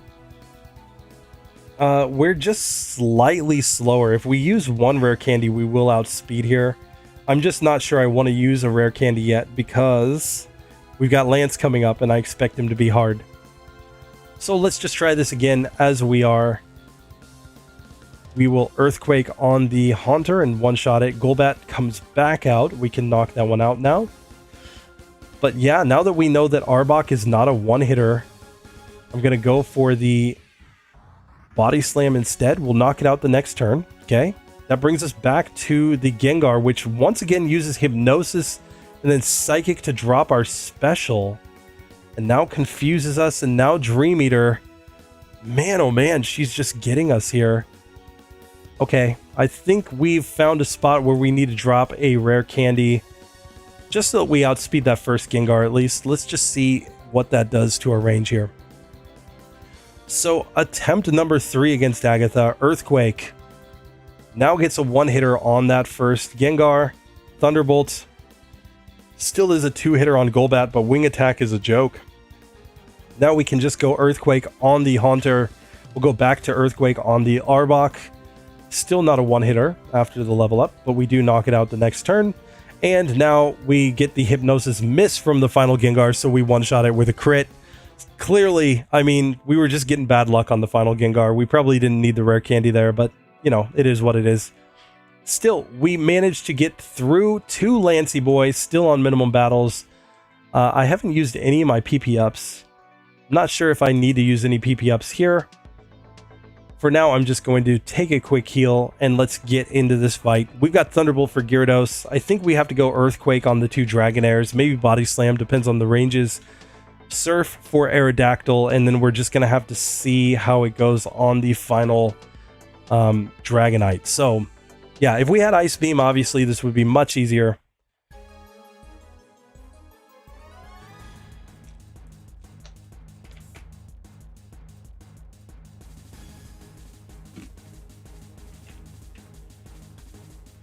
So let's just try Lance and see how he actually goes. First up, Thunderbolt on the Gyarados is not a one-hitter. It's a 2-hit KO, so clearly we need to gain a level or 2 to make that one consistent. Against the first Dragonair, Earthquake with a crit did that much, so this is going to be like a 3-hit KO normally. Body Slam into Earthquake actually, yeah, is a 3-hit KO. I wanted to test it out just to see. It looks like it's a 2-hit KO with Earthquake, actually. That's just because crits in Gen 1 don't do exactly 2 times.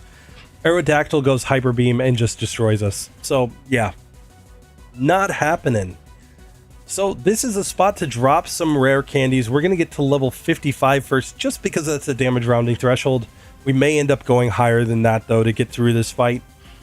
So, let's just try. Again against Gyarados. This time we do get the one-hitter, but it was a crit. Now Earthquake should be 2-hit KOing here. He uses a Hyper Potion on the first one and then goes Slam. That's perfectly fine. Here we're going to need to get 2 hits no matter what because a crit will not one-shot. We're back to Aerodactyl on better health though. It goes Fly and then gets a crit. Oh man. Obviously, we wish we had badge boosts here. So, I don't know. We might be better off just going all in on the rare candies right here. I'm going to go to level 58, which is the next damage rounding threshold. Levels that end in 0, 3, 5, or 8 cause you to do slightly more damage to your opponents than other levels. So let's just see if that works or not. So back to Gyarados. Thunderbolt is a one-hit KO there without a crit. Very nice. Here, Earthquake on the Dragonair, and we get Thunder Waved. Oh, terrible. So we're probably getting wrecked here. If I have to guess, he does have to recharge after using the Hyper Beam, which is perfectly fine. Then he misses Hyper Beam with Aerodactyl, but Surf is a 2-hit KO here. We get a crit the second time though, so that's perfectly fine. Now Fire Blast from the Dragonite is doing massive damage. I wanted to paralyze him, and we did not get the luck to get it to go. This might not have been as bad if we hadn't gotten paralyzed though. It's only a 1 in 4 chance, I believe, for that Dragonite or for that Dragonair to use Thunder Wave. So I'm going to just try this again at my current level just to see. This time we get slammed, so we're going to knock that one out. Now we will not get paralyzed. We could get frozen, but that's really it. Oh, we get a speed drop. Oh, terrible. Still, we managed to get through. We're to the Aerodactyl. I'm going to stick with Surf here. It's not quite a one-hitter. It might be a range. We get the crit the next turn, though, so that's fine. Now, once again, I'm going to Body Slam to paralyze this Dragonite, and then technically Thunderbolt is our strongest move here. I mean, its stats are pretty close, so it's probably not exactly, but I think it's better than Body Slam. And it's going to take a couple more hits to knock it out, but he doesn't Hyper Potion. So there we go. We do manage to get through. We get to level 59 after defeating Lancey Boy. So we didn't use all our rare candies. We've still got 3 in the bag. If we struggle here against the champion, we can slam those before we have to go back and start like grinding more levels. So yeah, I think this is going to be fine. Let's see though. The Exeggutor is the Pokemon that we actually just don't have anything good to use against. We've got Body Slam and that's it. If we had Swords Dance plus Body Slam, I'd feel great. But, you know, just Body Slam does not feel quite as good. We're going to have to see. So, I don't know. Place your predictions. Are we going to get through on the first attempt? Am I going to have to slam those rare candies? We'll just have to see. Just all the bad luck in that fight. Hitting yourself every turn. Yeah, seriously. Agatha is almost always a lottery. Fair enough. Damn, I just missed the whole thing. Don't worry. You can go back and watch all of it, Jonathan. Don't even worry. Yeah, it's true. Agatha just loves pulling the millions. Yeah, millions and millions. Seriously, I would love to have a run where Agatha was not random. That would be so nice, wouldn't it? If you just beat Agatha when you were supposed to. Anyway, let's get into the final battle. Let's see how this goes.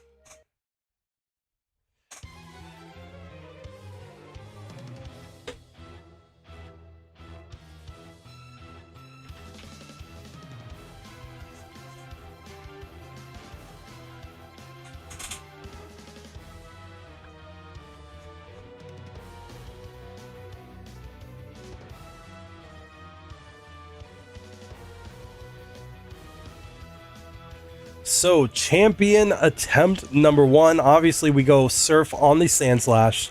We get the nice one-hit KO with a crit at least there. I'm not sure if the crit mattered. Now we get Psybeamed by Alakazam. I go Earthquake. This is going to be a 2-hitter here. And he gets a critical hit Psybeam the next turn. Now we're to the Exeggutor, the Pokemon we really just don't have anything good for. Goes Barrage turn 1. Stomp turn 2. So we get through with no status there. That's actually really good. Earthquake on Magneton is not a one-hitter, it's a 2-hit KO. Cloyster comes out, we'll go Thunderbolt. Yet again, not getting the one-hitter, it's a 2-hitter.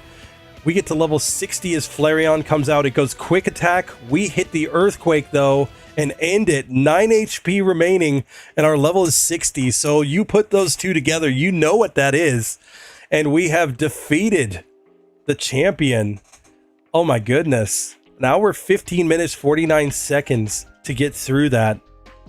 Again, minimum battles, you know, and not optimized in any way, shape, or form. Obviously, I'm sitting here chatting this entire time. But yeah, we do, in fact, manage to beat the champion on minimum battles with the 100% accurate strong moves. That is awesome. Good to validate. Minimum battles does happen with this.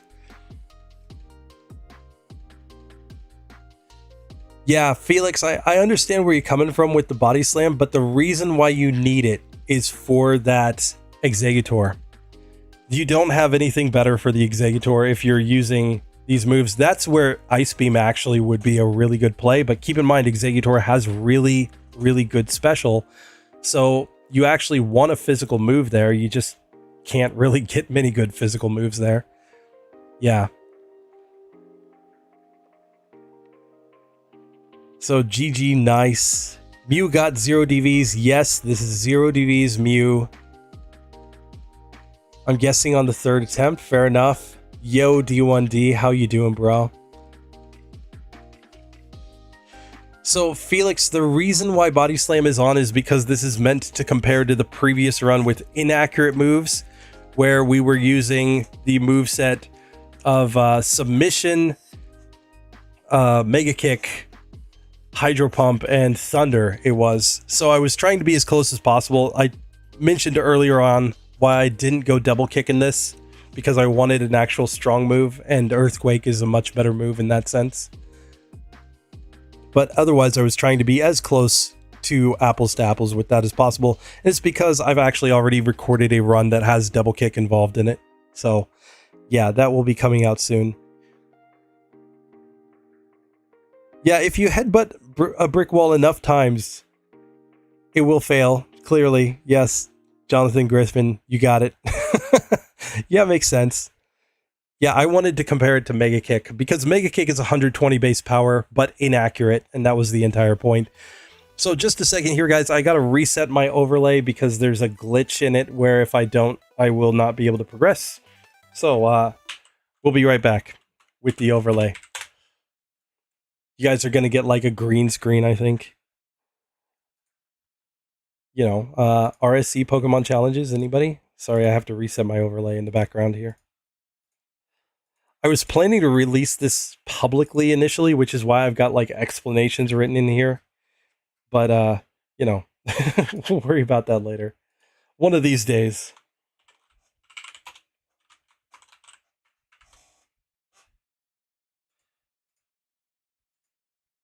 And we will stick with 0 DVs here. So sorry, you guys are going to have to rewatch the intro. It's a glitch in my overlay where when I try to progress after that, it doesn't go back to the gameplay like it's supposed to. It's something that I need to fix, but, you know, I have limited time these days. I've got the baby, I've still got my full-time job.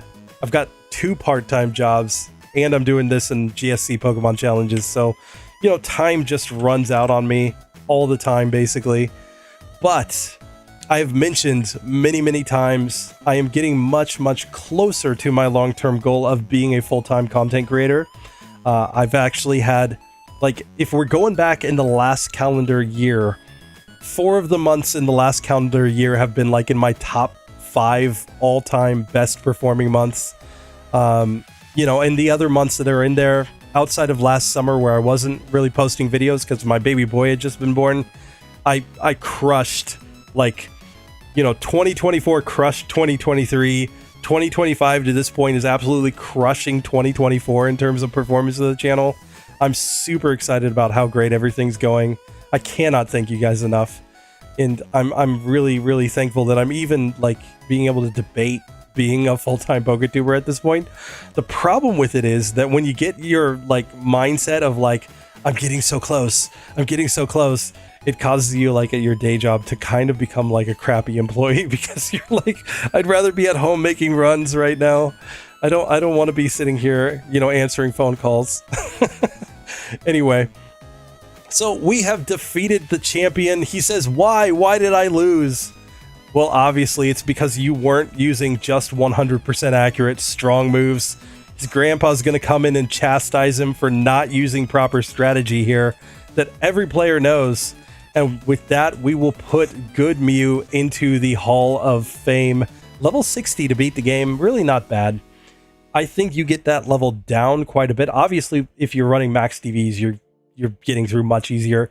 But Swords Dance strats, give me Swords Dance or give me Death, guys. I'm just saying that is the move that would actually make Mew God tier. Again, don't worry about the playtime because that is not counting all the times that I stopped to chat and talk.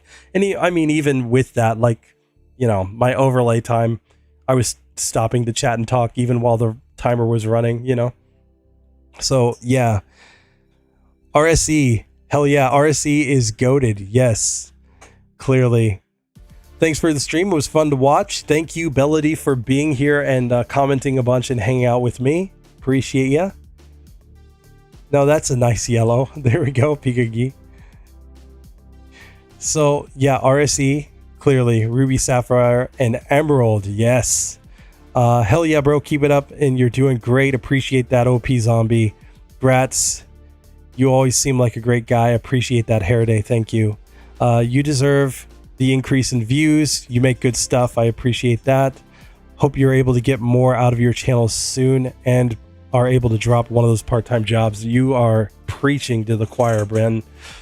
Like, I've been doing what I got to do, you know, because my baby boy was born. My wife like lost her job in March, basically the end of the fiscal year last year in 2024, just before the baby came. So like, we didn't end up getting maternity leave for her, which meant that everything kind of fell on me. So the last year I've just been grinding, I swear, you know, but you know, it's what dad has to do, you know, take care of the fam, number one, before anything, you know.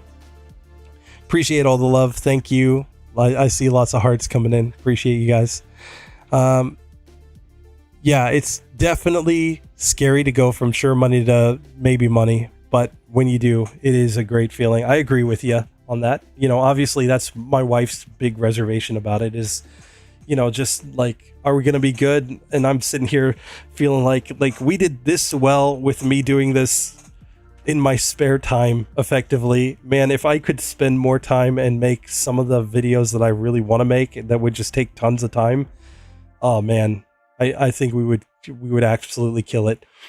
Anyway, we have defeated the entire game of Kanto, but there's one last thing that I want to do. I want to go and fulfill the promise that is on the thumbnail that I made for this stream. People have been asking me, when are you going to go back and fight Mewtwo again? Let's go fight Mewtwo. Let's go fight an absolutely legendary Mewtwo. In fact, I'm going to give Mewtwo better moves. That's what I'm going to do. Let's do this. I think I have the technology. I think we can rebuild him stronger, better than ever. What if we give Mewtwo the strongest moves? All right, let's do this. So we're gonna surf down here and we're gonna see if we can actually manipulate Mewtwo's moves to make it, you know, a god tier Pokemon. Clearly, because the set that he's running here, I mean, outside of Psychic and Recover, isn't really that great.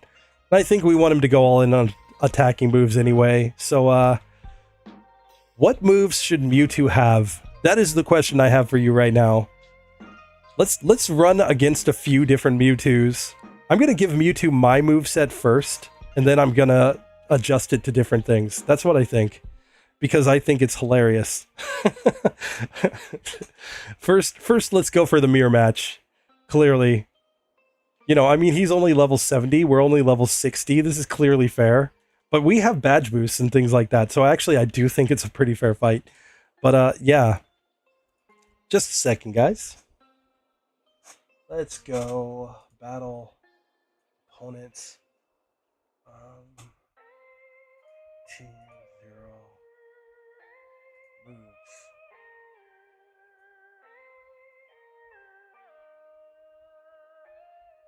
Maybe it's active Pokemon.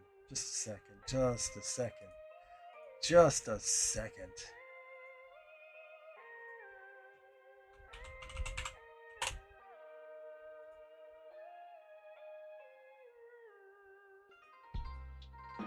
Sorry, I'm editing the game as we speak with magic, clearly. Or game hook, whatever it is you want to call it. Clearly, game hook is magic. And if you're wondering, Game Hook is technically no longer available, but if you just go to like Scott's Thoughts' Discord server, Poke a Byte or whatever it's called is basically Game Hook. In fact, if you have Game Hook on your machine and you try to launch his new software, it just launches Game Hook. Oh, legend. It's like, Game Hook, it's been discontinued. So how do you make it work? Game Hook.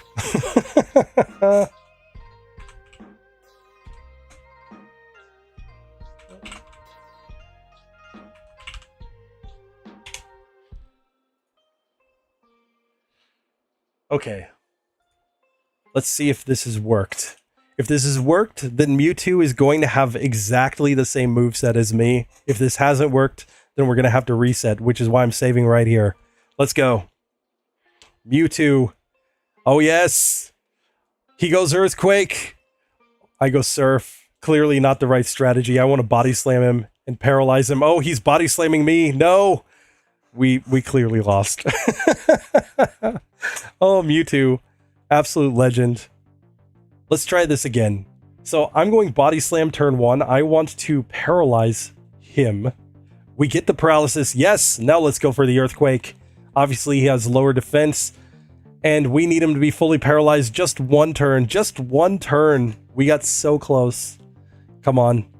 Come on. I'm going to defeat this Mewtwo. I swear. Here he goes. Thunderbolt. We go body slam. We get a crit. But man, his Thunderbolt's doing a lot of damage. Oh, that special stat, guys. Clearly, if he was smart, he would only use the special moves. And yeah, we're not getting the paralysis, and then he crits the Surf. So clearly, if this Mewtwo had, a proper moveset, it would be completely destroying here. Unless he goes Earthquake every turn. Oh, but then he gets the crit. Come on. He has like a 25% chance to crit in this generation. Oh, Mewtwo is clearly the ultimate Pokemon. Here we do get the paralysis, though. Let's go for the Earthquake. Take advantage of his lower defense. He's fully paralyzed. And he barely survives and knocks us out with a Thunderbolt. Are you kidding me? Look at that HP bar. So clearly this is how this is meant to end. We have established that as good as our Mew is, Mewtwo is still much better. But we do have rare candies in the bag, don't we? Hold tight. I have 3 rare candies. I'm going to use them. Like, yes, we're at level 63, but again, we have badge boosts, and this Mewtwo doesn't. So I think this is actually a reasonable spot here. Oh, he paralyzes me. We paralyze him. Oh, it's the battle of paralysis here. Okay. And he's not paralyzed nearly as much as we were. That's the way that the game actually works. Clearly, if you're paralyzed, you're like paralyzed every single turn. Whereas when the AI is paralyzed, it's like never actually paralyzed. That's how the developers clearly programmed the game. Clearly. Don't tell me that that's not what's in the code. I'm telling you that is how it actually works out 100% of the time. With no debates, no discussions. I don't know. This one, if we had just gone Earthquake every time, we might have won. Possibly. But yeah, we're basically proving that Mewtwo, not only is he the stronger Pokemon, he's got better luck than us too. Look at that paralysis and then the critical hit to one-shot. Granted, we only have like a 20% chance to crit, and he's got a 25% chance to crit. So he should actually be landing a ton of crits on us. Oh, there we get the crit plus the paralysis. Okay, he's fully paralyzed. Yes! Oh, we finally get it. Oh, that took so many attempts to get through that Mewtwo. Oh, that was brutal. Oh, that was brutal. But hey, it turns out that when you give Mewtwo a good moveset, it's a tough Pokemon, even with just random AI.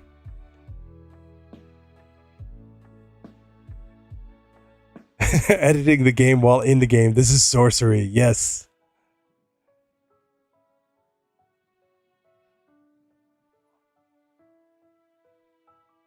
I think only Psychic would actually be harder than anything else, sure. Or maybe Ice Beam as well because of Freeze. Though versus all Pokemon in a nutshell, I think only Psychic is the hardest move to face on Mewtwo. Fair enough. Close match. To reduce the randomness and make it consistently hard. Yes. The power of the ultimate Pokemon. Mewtwo equipping the white shirt. Mewtwo simply has better luck. You did it. Yes. Easy first try. Wow. Having luck is a skill. Try only Psychic. Okay. So let's try just a couple other movesets here. We can reset and retry this for just hilarity's sake. Because sorry, I actually find this super fun to give Mewtwo different moves. You know what I'm going to give Mewtwo? Actually, I'm going to give Mewtwo.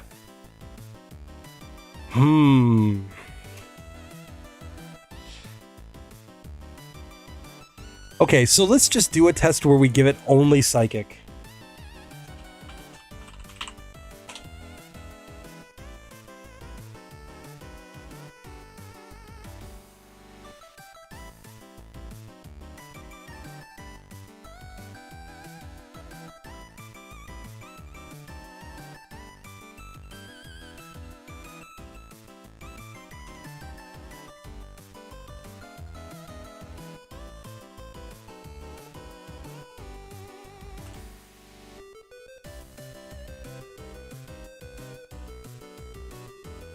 Sorry, I have to like edit every single move here, so it takes just a second. Okay. So now this Mewtwo should only know the move Psychic. Let's just see how it goes. I'm going to give it the bug type moves next because I think that's hilarious. But let's try this right now where here he only knows Psychic. So he goes Psychic, which does a lot of damage even though it's resisted. But we get the Paralysis turn 1, Earthquake turn 2. Psychic with a crit does massive damage though, but we do manage to win on the first attempt. We got it. Mewtwo with Psychic, not as hard as Mewtwo with all the other moves. Clearly. So now what I want to do, I want to give Mewtwo bug type moves. We're going to make it have 4 bug type moves. So obviously it needs Leech Life. So that's number 1 right there. Number 2, it needs Twin Needle.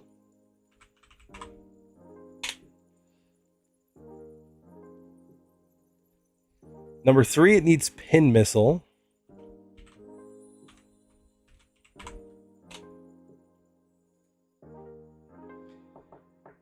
And move number 4, it needs String Shot, clearly. Come on, it needs 4 bug type moves. I think this is legit. You can debate me on whether or not it should have String Shot in the comments, but I'm saying it has 4 bug type moves.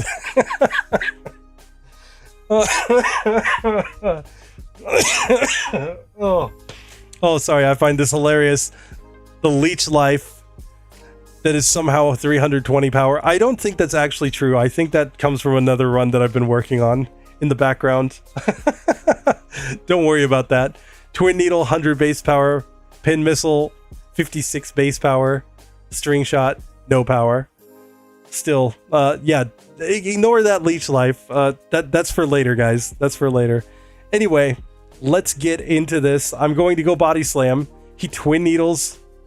Does decent damage. He could actually get the poison on us, which he does.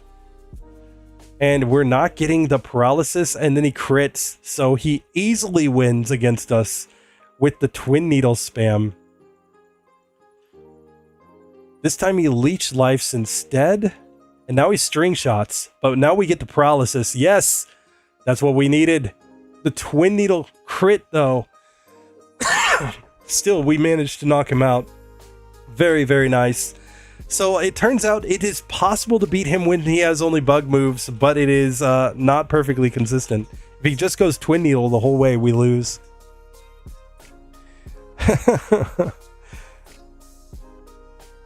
What would be the most frustrating? Some evasion moves and recover.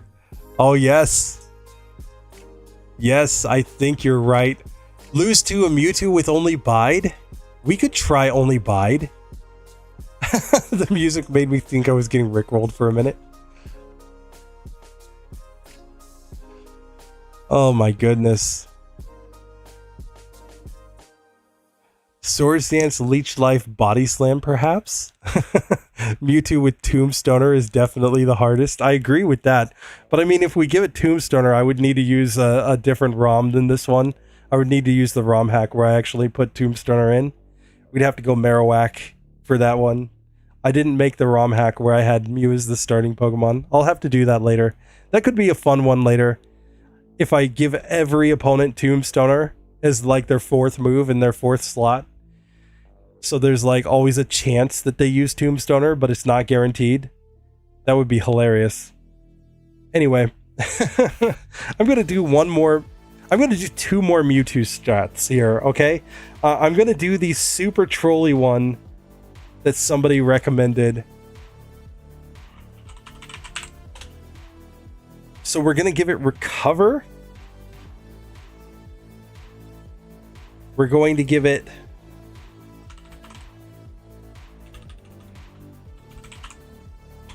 Leech Seed.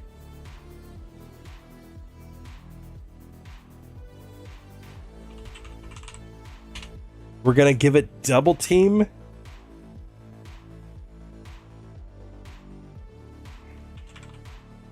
And we're going to give it Sand Attack.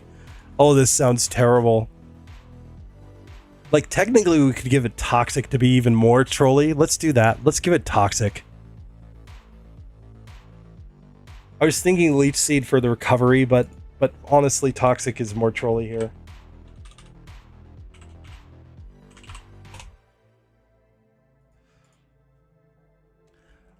So we're gonna make this one the... Wait, did I save after the Mewtwo? No, I saved after the Mewtwo. Just a second, we'll fix this. I can fix this.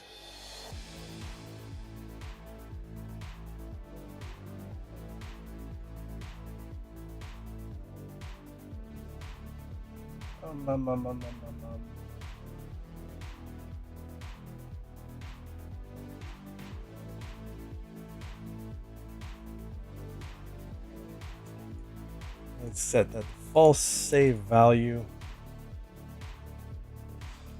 Just a second. I think I've fixed this. I might just need to reload the area. Hold tight. Hold tight. Hold tight. We're just going to run back.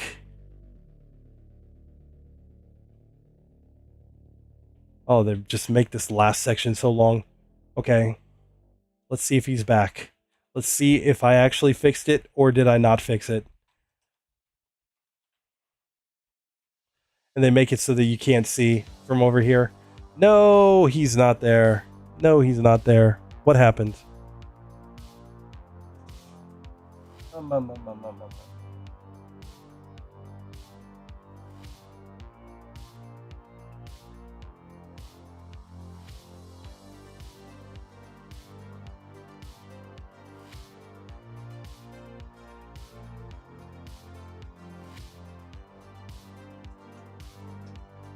Okay, well, I have another way to fix this.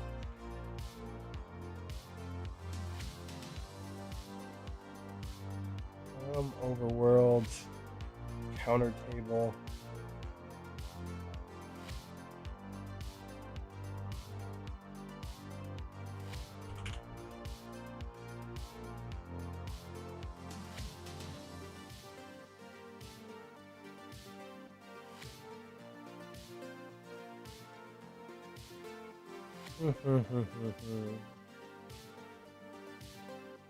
There he is. There he is.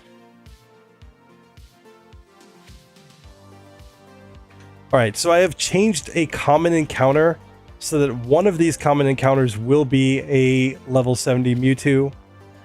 So I'm just going to have to run around for a hot minute. Hey, Mobile Gaming Chronicles, thanks for 7 months, bro. Appreciate ya. Always hanging out here with me.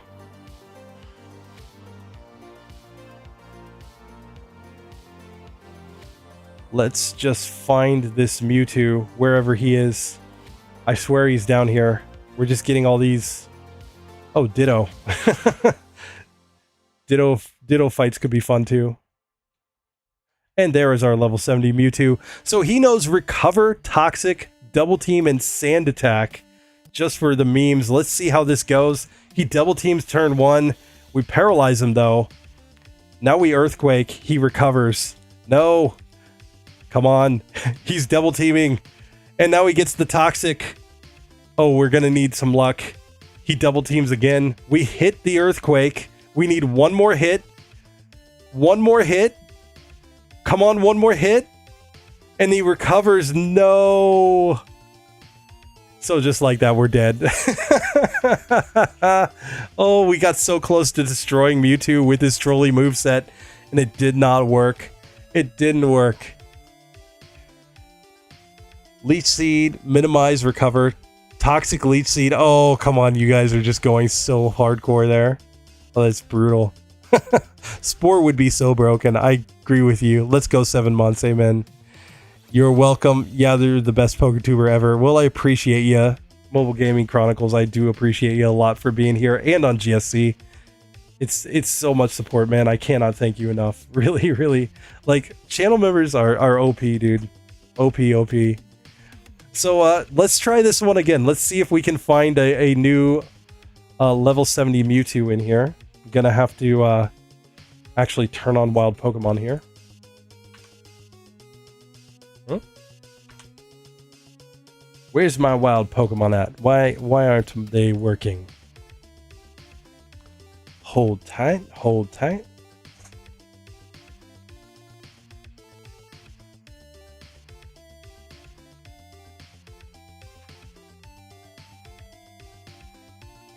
Something has gone seriously awry here, given that I am not getting my wild Pokemon. We've clearly broken the game. I flip wild Pokemon back on. They do not show up. Oh, man. So I really want to beat this Trolley Mewtwo, though. So that's why I'm going to sit here and I'm going to reset for this for a hot minute. Okay. Oh, we got to recover. We got to recover first. No. We can't go against that Mewtwo like this. No way. And we got to get our PP back up as well. So, yeah. Oh, there's a chance, you guys. Come on, we have a chance. That's what that's saying. Right on out here with his arms crossed, clearly. I always thought it was a 4-armed Pokemon with his arms crossed, based on that sprite alone. You know, tell me if I'm wrong, but always seemed to me like he was, basically, you know, working on the pose for his album artwork. Alright, I'm gonna dig out of here just because my wild Pokemon are not showing up for some reason. Let's go back.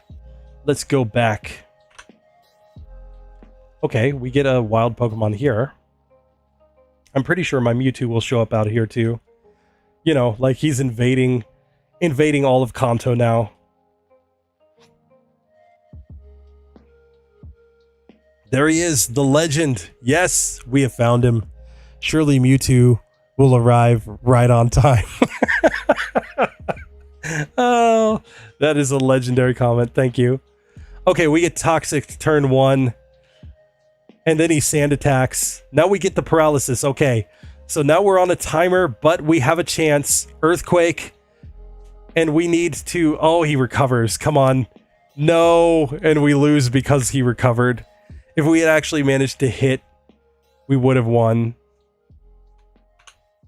And now we're back inside. We're back on Mewtwo's platform where he's refusing to show up for us. So we're going to do the same thing. Once again, dig out. Heal up. And then we'll go and try to find Mewtwo.